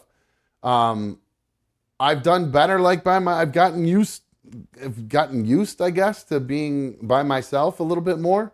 I don't necessarily like it, but again, a motherfucker's got needs. So I get to a point where I start to fucking crack. I mean, this happens in when we're together. If I don't get laid after like I don't know, usually after about a couple days, I'm real crabby. I'm real fucking crabby. Dude, get on Tinder. There's lots of ladies on there that like you buy them dinner, whatever. Like go out with. That's other all it takes people. is a dinner. Oh, I don't know if she hung up on purpose or not, but Carrie dropped off. The dude's gone. So yeah, I don't know what to tell you. Nugget Man says it seems like I'm obsessed with her. No, I'm not. I care about her, and the times that we're good, we're great, and we have an amazing sex life, and we are having sex. So that's just where it kind of went. Where it went nuts this past weekend. I thought she and I were on like a good track actually for a while, and then maybe I fucked that up by losing my shit about this or whatever, or not just by believing what she said, but I got that feeling and I started looking around, and when I did a little digging, I saw something I didn't like, and of course it kind of sent me in overdrive. So did you get that feeling before the text messages and the post snap and all that? So you got this feeling like days prior that there was some distance going on, or over did the past you just get this like feeling week and a half? But it's a mixed signals thing. It's a distance from the sex, obviously, but she's also been around more and like hanging out more too a little bit. Well, and know, then like did something really medicine and stuff. She did something really nice. Like after my event on Saturday night, she ordered food for me. There was food waiting for me when I got home Saturday night. So which is kind of like I said, we're kind of routine oriented. And that was one of the things that used to drive me nuts when I would come home from events and if I didn't have a good dinner at the wedding, I get home at 1:00 in the morning, there'd be nothing to eat. And I'd be like, why didn't you just order me a pizza or something? And I would be freaking the fuck out about it. Actually, I would be a real dick about it because I would be tired and hungry and fucking and need this fucking Snickers and I'm fucking ripping her head off because she didn't just order me a pizza or whatever. But so she did the other night without even me asking. She just ordered a pizza and said, I figured you'd be hungry after the wedding. That was Saturday night. So she did something nice. And then Sunday we hung out all day. I was like, well, let me buy her dinner because she was nice enough to give me pizza. So I bought us a really nice dinner that we had on Sunday. And then not like I'm trying to do a quid pro quo, like, all right, I bought you dinner, so we should fuck, like a Tinder date or whatever.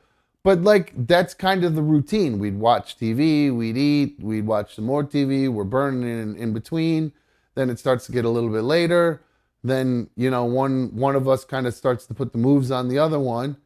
And then usually I'll wait until the point where she's about to.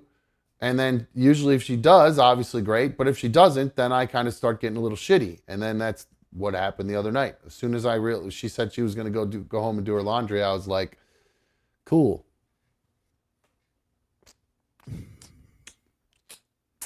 Cool. And I don't make it real, I'm not real subtle about it either. I'm pretty obvious that I'm very, very annoyed. So which is also part of the thing that pissed me off is that why not mention that within this past few weeks? Just be like, hey, I know we haven't been intimate or whatever. I know that makes you fucking nuts. Just so you know, it's not you. Because this isn't the first time where I've told her where I felt like this way. I'm surprised you wouldn't have that, yeah, I was about to say, because this is like something that's happened in the past. Like me and my girl know, there are times when you just need some cookie. You know what I'm saying? It's been a long time, especially when her kid's here or whatever. But there's times where she'll shoot me a text and she's like, I need it, and I'll be like, I'll beat her. You know what I'm saying? I drop everything for that. Well, there's same times here. When, I'm all backed up and I'll hit her up and I'll be like, I'm backed up, and she's like, come on over, let's take care of it. And I'm like, yes.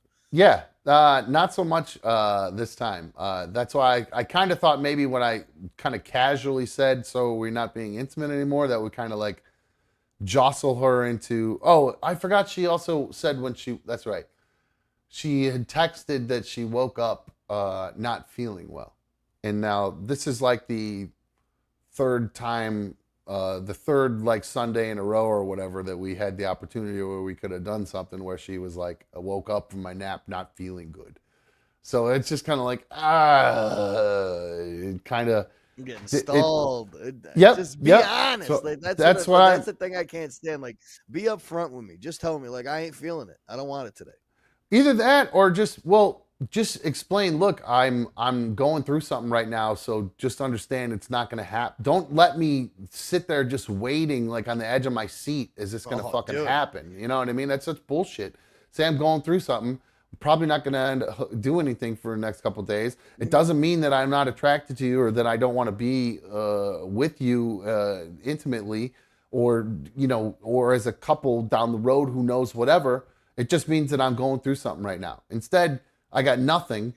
And then so my brain goes to a million fucking different places instead of just, dude, you said, that honest communication. I'd love to see what you do in situations like mine. My girl, dude, she'll go disappear for 2 days. Not respond to a single text, nothing, not a call, just out of the blue, just straight up ghost, disappear, no matter what I text her. That's not cool. That's how long, after 2 years? Yeah, this still happens. That's fucking. It's taught me to be so patient, bro. I guess so. I don't know, man. I don't know if I could handle that shit because I don't know. And then I talk to her afterwards, and I'm like, yo, just when I start texting you and you don't want to text back, or you're going through some shit, or you just don't want to talk, I get it. Just hit me back with, I'll text you when I'm ready to talk. If you just do it that way, I'll be all right with it. That's cool. I'll go. Is it something where you guys got into some sort of tiff and that's why she doesn't talk to you? It's just all of a sudden she just goes dark. Goes dark. That's so weird. Falls so into that's a cocoon. falls into a cocoon in her bed, and that's it. Like, don't move, don't do shit, don't do nothing. Just watches TV, cuddles with the dog, hangs out with her kid. Just completely just, I could call her 47 times back to back to back to back, and she'll just look at it and put it down. That's weird. Wow. That's different to me. That's a weird relationship to me. That's like a red flag to me almost. Like that. I mean, I understand she's in mom mode maybe, but still, just like a text is. If you want to text somebody, and she knows how insecure I get. I tell her, like, when we first started dating and I was drinking and stuff, and she would do that, dude, I would show up at her house. Oh, I bet. I'm not surprised. I probably would do the same thing. Nugget Man said, "Oh my God, how do these dudes put up with this shit?" Next, please. Yeah, I think that's a little weird, dude. That's a little weird, man. But she also deals with all my selfish tendencies and all that shit too. So, I can't have not a double standard, but I can't be like, you do this to me, but then you were like, disappearing this, though because you had a substance abuse problem, and you were just like. But I never disappeared from her. She never even saw me, and all she saw me was a drinker. She didn't see none of the rough stuff at all. Well, alcohol is a substance, I guess, in that sense. But I mean, she just saw that. She didn't see the drug part of it, where I would disappear for days at a time. I never disappeared drinking. I just drank all day. Right on. So, but yeah, I'm sorry. I'm like 3 hours. I'm trying. It's not a 3 hour thing at all by any means. It's not like that.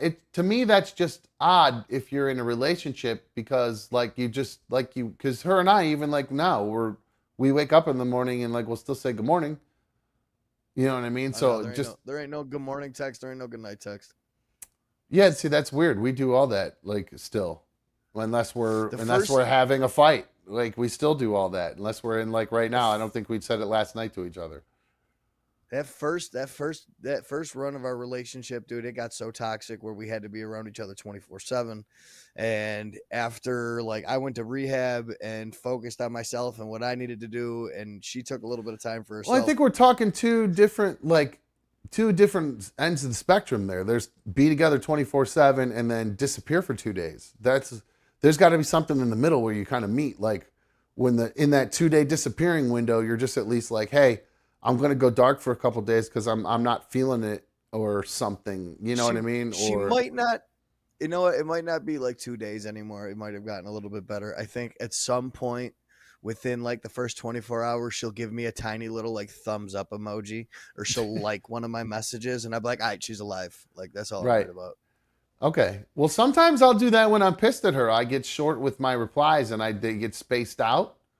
That's one of my moves too, is I'll wait to reply and then my reply is very short. And then usually she'll say, what's wrong? So that's why do you ever say what's wrong when she's doing that? Like, or do you just like, have you, I just know that she's going through some mental stuff like that. Like, I know the way that I react when I'm going through like anxiety and stuff like that is to cling to things around me. So I hang on to her tighter. And for her, when she's going through something in her head, which I don't, she suffers from her own stuff, but I know that her reaction to that, and like, not saying that it's healthy, because it's like, it's like her safe space, but she just goes into dark mode. She won't answer for her mother, me, my mother, like nobody. Like she so it's not just you that she's. Oh, okay. See, I did. No, dude. She disappears from the world. Oh, you said I got to talk to somebody. She's got to talk to somebody. That's not good. That's not healthy. Cutting yourself off from all the people that are around you. That's not good. Carrie says Carrie the dude, the person who put dead deer legs on her ex-boyfriend's doorstep said, "You are both mental for dealing with this bullshit." So y'all don't know what we put up with. All these women in the chat don't realize that we're talking about them. What do you mean?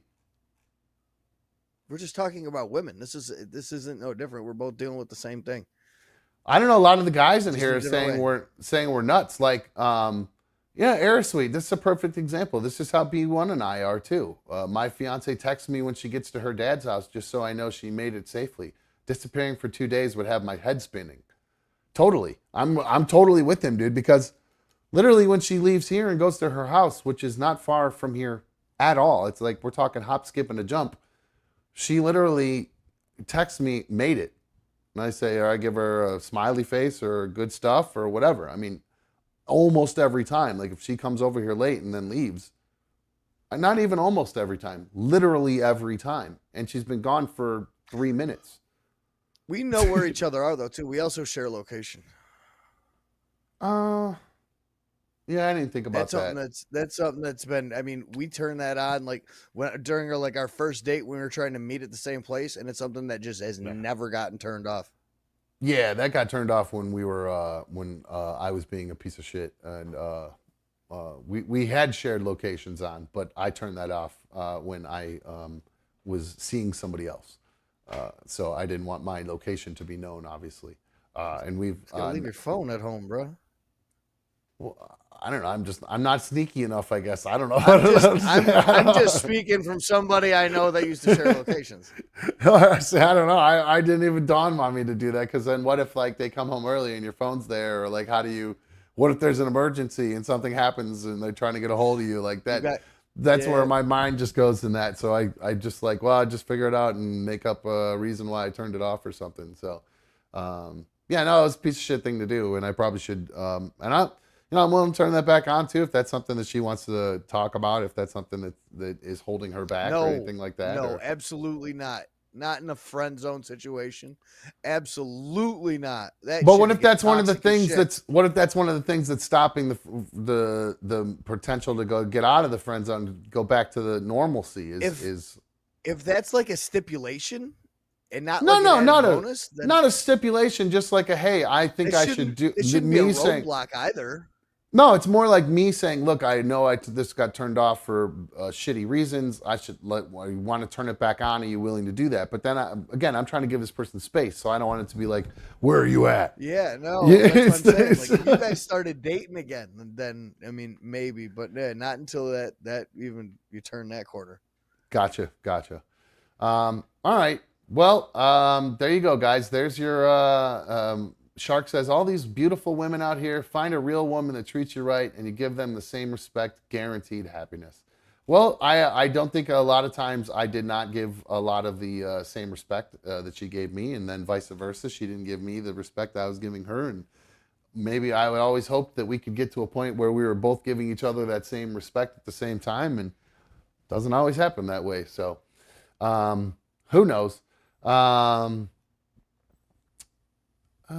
Let's see. No Fear says, quote, I'll share my location if you'll be intimate with me, unquote, dumb, probably. Yes, very funny, guys. I appreciate it. So, all right, guys. CYX says, why would you put a guy in the, quote, friend zone? Isn't sex why we date? That kind of makes sense to me. I kind of feel the same way. So who knows? Trying to think. Let me see if I have any other things I wanted to dump here. Any videos or anything that I had left over. Oh,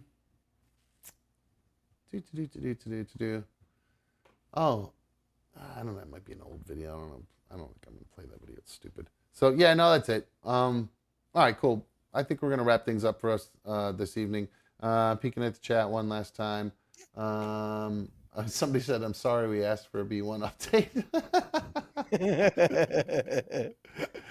Very good, very good. That's funny. Blue Wolverine says, www.getoveritdumb.org. You sound like Bill Maher. That's so 2000 and late with his bad tweet. Bill Maher, did you hear what happened to Bill Maher, that guy from HBO? He reviewed the Barbie movie. He did a review of the Barbie movie. And he created this hashtag called Zombie Lies about how there really is no patriarchy anymore. And he started spouting out facts about the board of Mattel and the percentage of men versus women and all this stuff. And his big slam was, this whole thing is just so 2000 and late. And I was like, wasn't that a saying in 2008? And that only worked in 2008 because it rhymed with 2000 and late. So I thought that was kind of funny what a boomer ass motherfucker he made himself look like when he said that. But yeah, so that's it. end on this note. What do you do? What am I supposed to end on? If I had a video, I was trying to look for a funny video to watch or something, but I don't really have a good dump that's funny. I mean, I got this. We can watch this. I don't really know what. I don't know if this video is real. I'm going to be honest with you. So we'll just play it, and you guys judge for yourself. Tell me what you think. I got B1 sent this to me earlier today, actually. I thought there was audio to it, but maybe not. So this is at a Walmart in Detroit. Mikey, keep your eye out. Always good Walmart videos. This is pretty fucking nuts. I was just talking about zombie lies. Well, maybe there's zombies in the Walmart. So there's no audio, but there you go. That's it. That's just a guy. That's a guy on the floor devouring some ground beef or some sort of meat. Just going ham on this meat. Trank is one hell of a drug, man. Yeah, so who knows what's going on with that guy and what the fuck he's on, or if he's a zombie or what. But he's eating some sort of meat just right out of the bag or right off the floor, all curled up like a zombie too. Like, look at that weird position he's in. Like, why not on both knees or on your butt? He's got one knee down and another knee up, like he's protecting his food, like a caged animal or something. You know what I mean? He looks shoeless. Oh, really? I didn't even notice. He looks that like a either. barefoot. It's a zombie, man. Oh yeah, maybe. Let's see. Yeah, those are some little toes right there. Oh yeah, you can see his sock. Oh no, actually. and his sock on the other foot. Yeah, sock on the other foot. So he lost one sock. He lost both shoes, and then he's down to one sock. So there he is. He's eating one. Maybe he's just trying to untie his shoe. We can't really see if he's eating. Okay. Well, it almost kind of, when you watch it though, Mike, you can almost kind of see like the blood a little bit actually. So you can tell he's eating some sort of meat, and he's just not trying. Because I think we've all been there. We've had to untie a shoe like that before. Probably those bowling shoes, Mikey, to get stuck on your foot. You got to get all down the time, man. I always got to bend down and put my face on my shoes when they're on me. So there you go, guys. We'll end on that instead of ending on a B1 update that is makes me look like a complete biznitch. Although, Mikey, people are saying you look like a bitch too. So just a couple of simps here, apparently. With yours running off for a couple days at a time. I never denied being a bitch. I don't think I'm a bitch. I think I'm just a guy who knows what he wants, and somebody else just doesn't know what they want. That's kind of the problem, unfortunately. I'm made of bitch-made shit. I'm not calling it bitch-made shit. I'm just calling it knowing what you wanted. You know what I'm saying? So, Disaster said that guy was trying to kill himself, unalive himself. Can't say that shit. Everybody knows you only eat raw meat from Walmart if you want salmonella, rubella, syphilis, Ebola, AIDS, and super herpes somehow. Okay. No, that's how you get the vaccine for coronavirus. Eating raw meat from McDonald's or Walmart, yeah. Or Walmart. What'd I say? Oh, I always mix those two up for some reason. I don't know why. I want McDonald's, you bastard.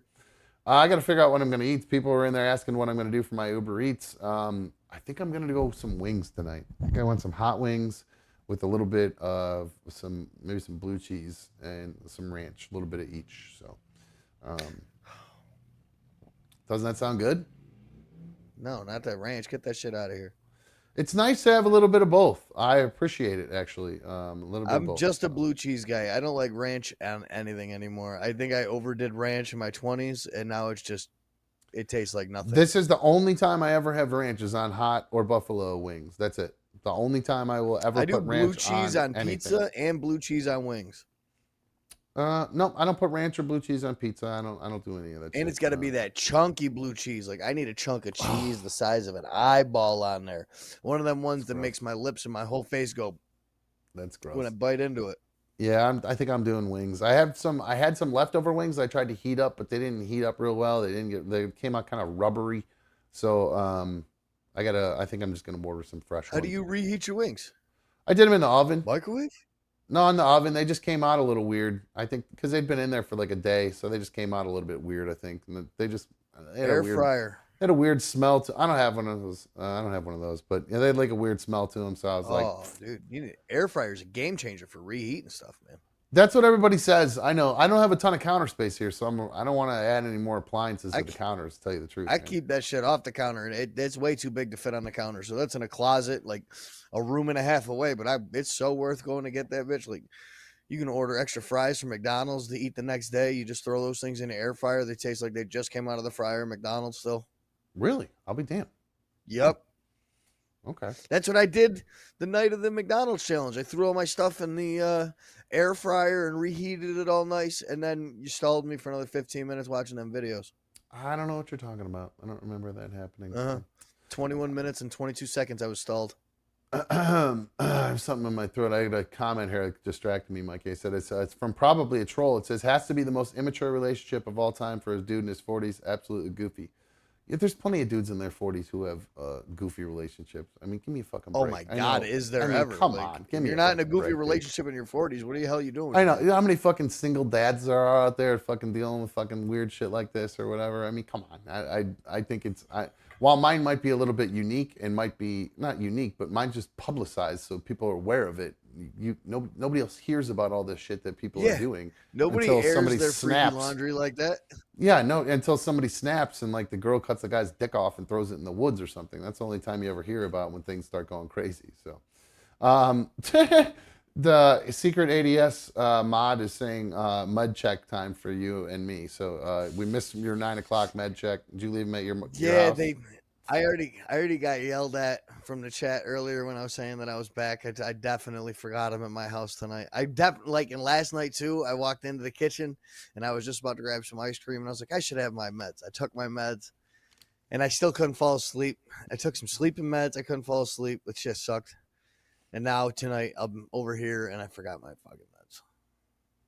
Dummy. I might drive home. I was gonna say, can't you just go? You're watching a dog. It's 20 minutes away. Just run home and get him. It's better than feeling all jacked up tomorrow and all that stuff. I'm also going home first thing in the morning to get my van, so I can always just take. No, I shouldn't do that. And then I'm taking them twice in a day. Just go get the van tonight. Just go knock two out with, knock two birds. I can't do that. I can't because I need to stop back at my place in the morning to take care of my animals. And I got a dash cam in my van that tracks every little start, stop, everything in between. So I don't need them saying, what are you doing going to the middle of the hood at 10:30 at night? Because that's where my girlfriend lives. Like they see my van go to this neighborhood, they automatically think that Mikey's back on the dope. All right, perfect. Well, then don't do that. Just go back home and then switch it out. So, I would, if you can, go do it, man. Knock it out. It's not that late. Go 20 minutes. You'll be back in an hour. Get some food on the way back. Smoke a bong when I'm at the house too. There you go. There you go. Now you got a reason to do it. So, all right. Well, I'm gonna let you go do that then, man. Go get your shit squared away. That way you're feeling better. Are we on tomorrow and Thursday? Tomorrow, no, unless for some reason I get home early or I just get back and I want to feel like doing a late night show, but I have a feeling I'm not going to be up for it because I got a pretty busy day tomorrow. And then Thursday I have an event as well. But I think if anything, we should be able to do maybe just a later show on Thursday. I'm not exactly sure what time an event is done. I think it's only 2 hours. I can't remember off the top of my head. Shark is asking me to play a song that I don't know, Mayor Wirt's Hot Wings. I can't really play songs on here, guys. They got to be royalty-free shit. That's the only thing I'm allowed to play.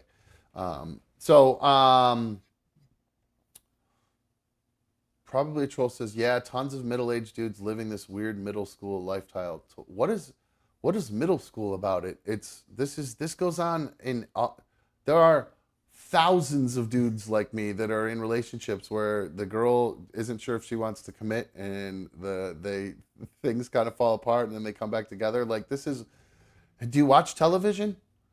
It's like the tale as old as time. People have troubled relationships. It's like to act like it's a middle school thing. Adults have troubled relationships all the time. Oh my God, the amount of adults walking around with undealt with trauma and taking it out on their loved ones and insecurities. And I know, just give me a break. And just, yes. I'm literally pouring out my reasons for the way I feel about myself with my fucking body dysmorphia and stuff. And the guy insults me and says it's a middle school relationship. No, this is a fucking, this is, what is the middle school lifestyle? What does that even refer to? Like I'm sitting around eating fucking Uncrustables, Dinosaur and chicken nuggets. Yeah, I fucking macaroni and cheese every day. Like, what the fuck is this guy talking about? Yeah, I got Ooh, band. want some I macaroni got and band cheese practice. I got band practice here in a little bit. So, what a fucking idiot. I love when you just people say blanket stuff and then don't back it up with anything. Like, have an actual like, it's a middle school age thing because X Y Z. You're just literally just saying stuff just to be a fucking troll. So, it's unbelievable. And then he says, do you honestly see this being your lifelong relationship, though, like growing old together? Yeah, I don't see why not. Absolutely. That's why I proposed to her, exactly. And she wasn't able to commit, and it made me go fucking nuts. Hence, every time that I feel like there's a lack of commitment, I start going even more nuts and thinking that it's because I'm fat. So I don't think you've been listening. So... Mikey, I'm going to let you go, my dude. Go take your meds. Feel better, all right? Take it easy, buddy. Love you. All right, love you, dude. See ya. All right, guys. That's going to wrap things up for us tonight on Another Dumb Show. If you have not already hit the like button, please take a second to like the show tonight for us. Like we said, I'm not sure officially when we're going to be back live. Maybe tomorrow night if I'm up for it. It would be a late show. So we'll see how I'm feeling, if I'm up for that. But I have an event on Wednesday, an event on Thursday, and then an event on Saturday. So kind of a busy weekend this week. But I don't want you guys to feel like you come in second to my events or anything like that. So definitely I'll be back on Thursday. I just don't know what time on Thursday yet. And then maybe tomorrow. No promises. And I'm not even able to get a best of put up tomorrow because there's nobody here to literally just turn on the stream and hit play. So I can't do that remotely from the venue where I'm going to be working at, and I'm going to be distracted taking care of my actual event. So I'm sorry we won't be live tomorrow. I will try. I did post some highlight clips. There's tons of old show clips to go back and watch, so I encourage you guys to go back and watch those if you're looking for something to do. I know the chat, you guys have your Discord there, so if you want to get together and you can go hang out in your Discord, I encourage you guys to do that. That way you don't feel like you got nothing going on for the night.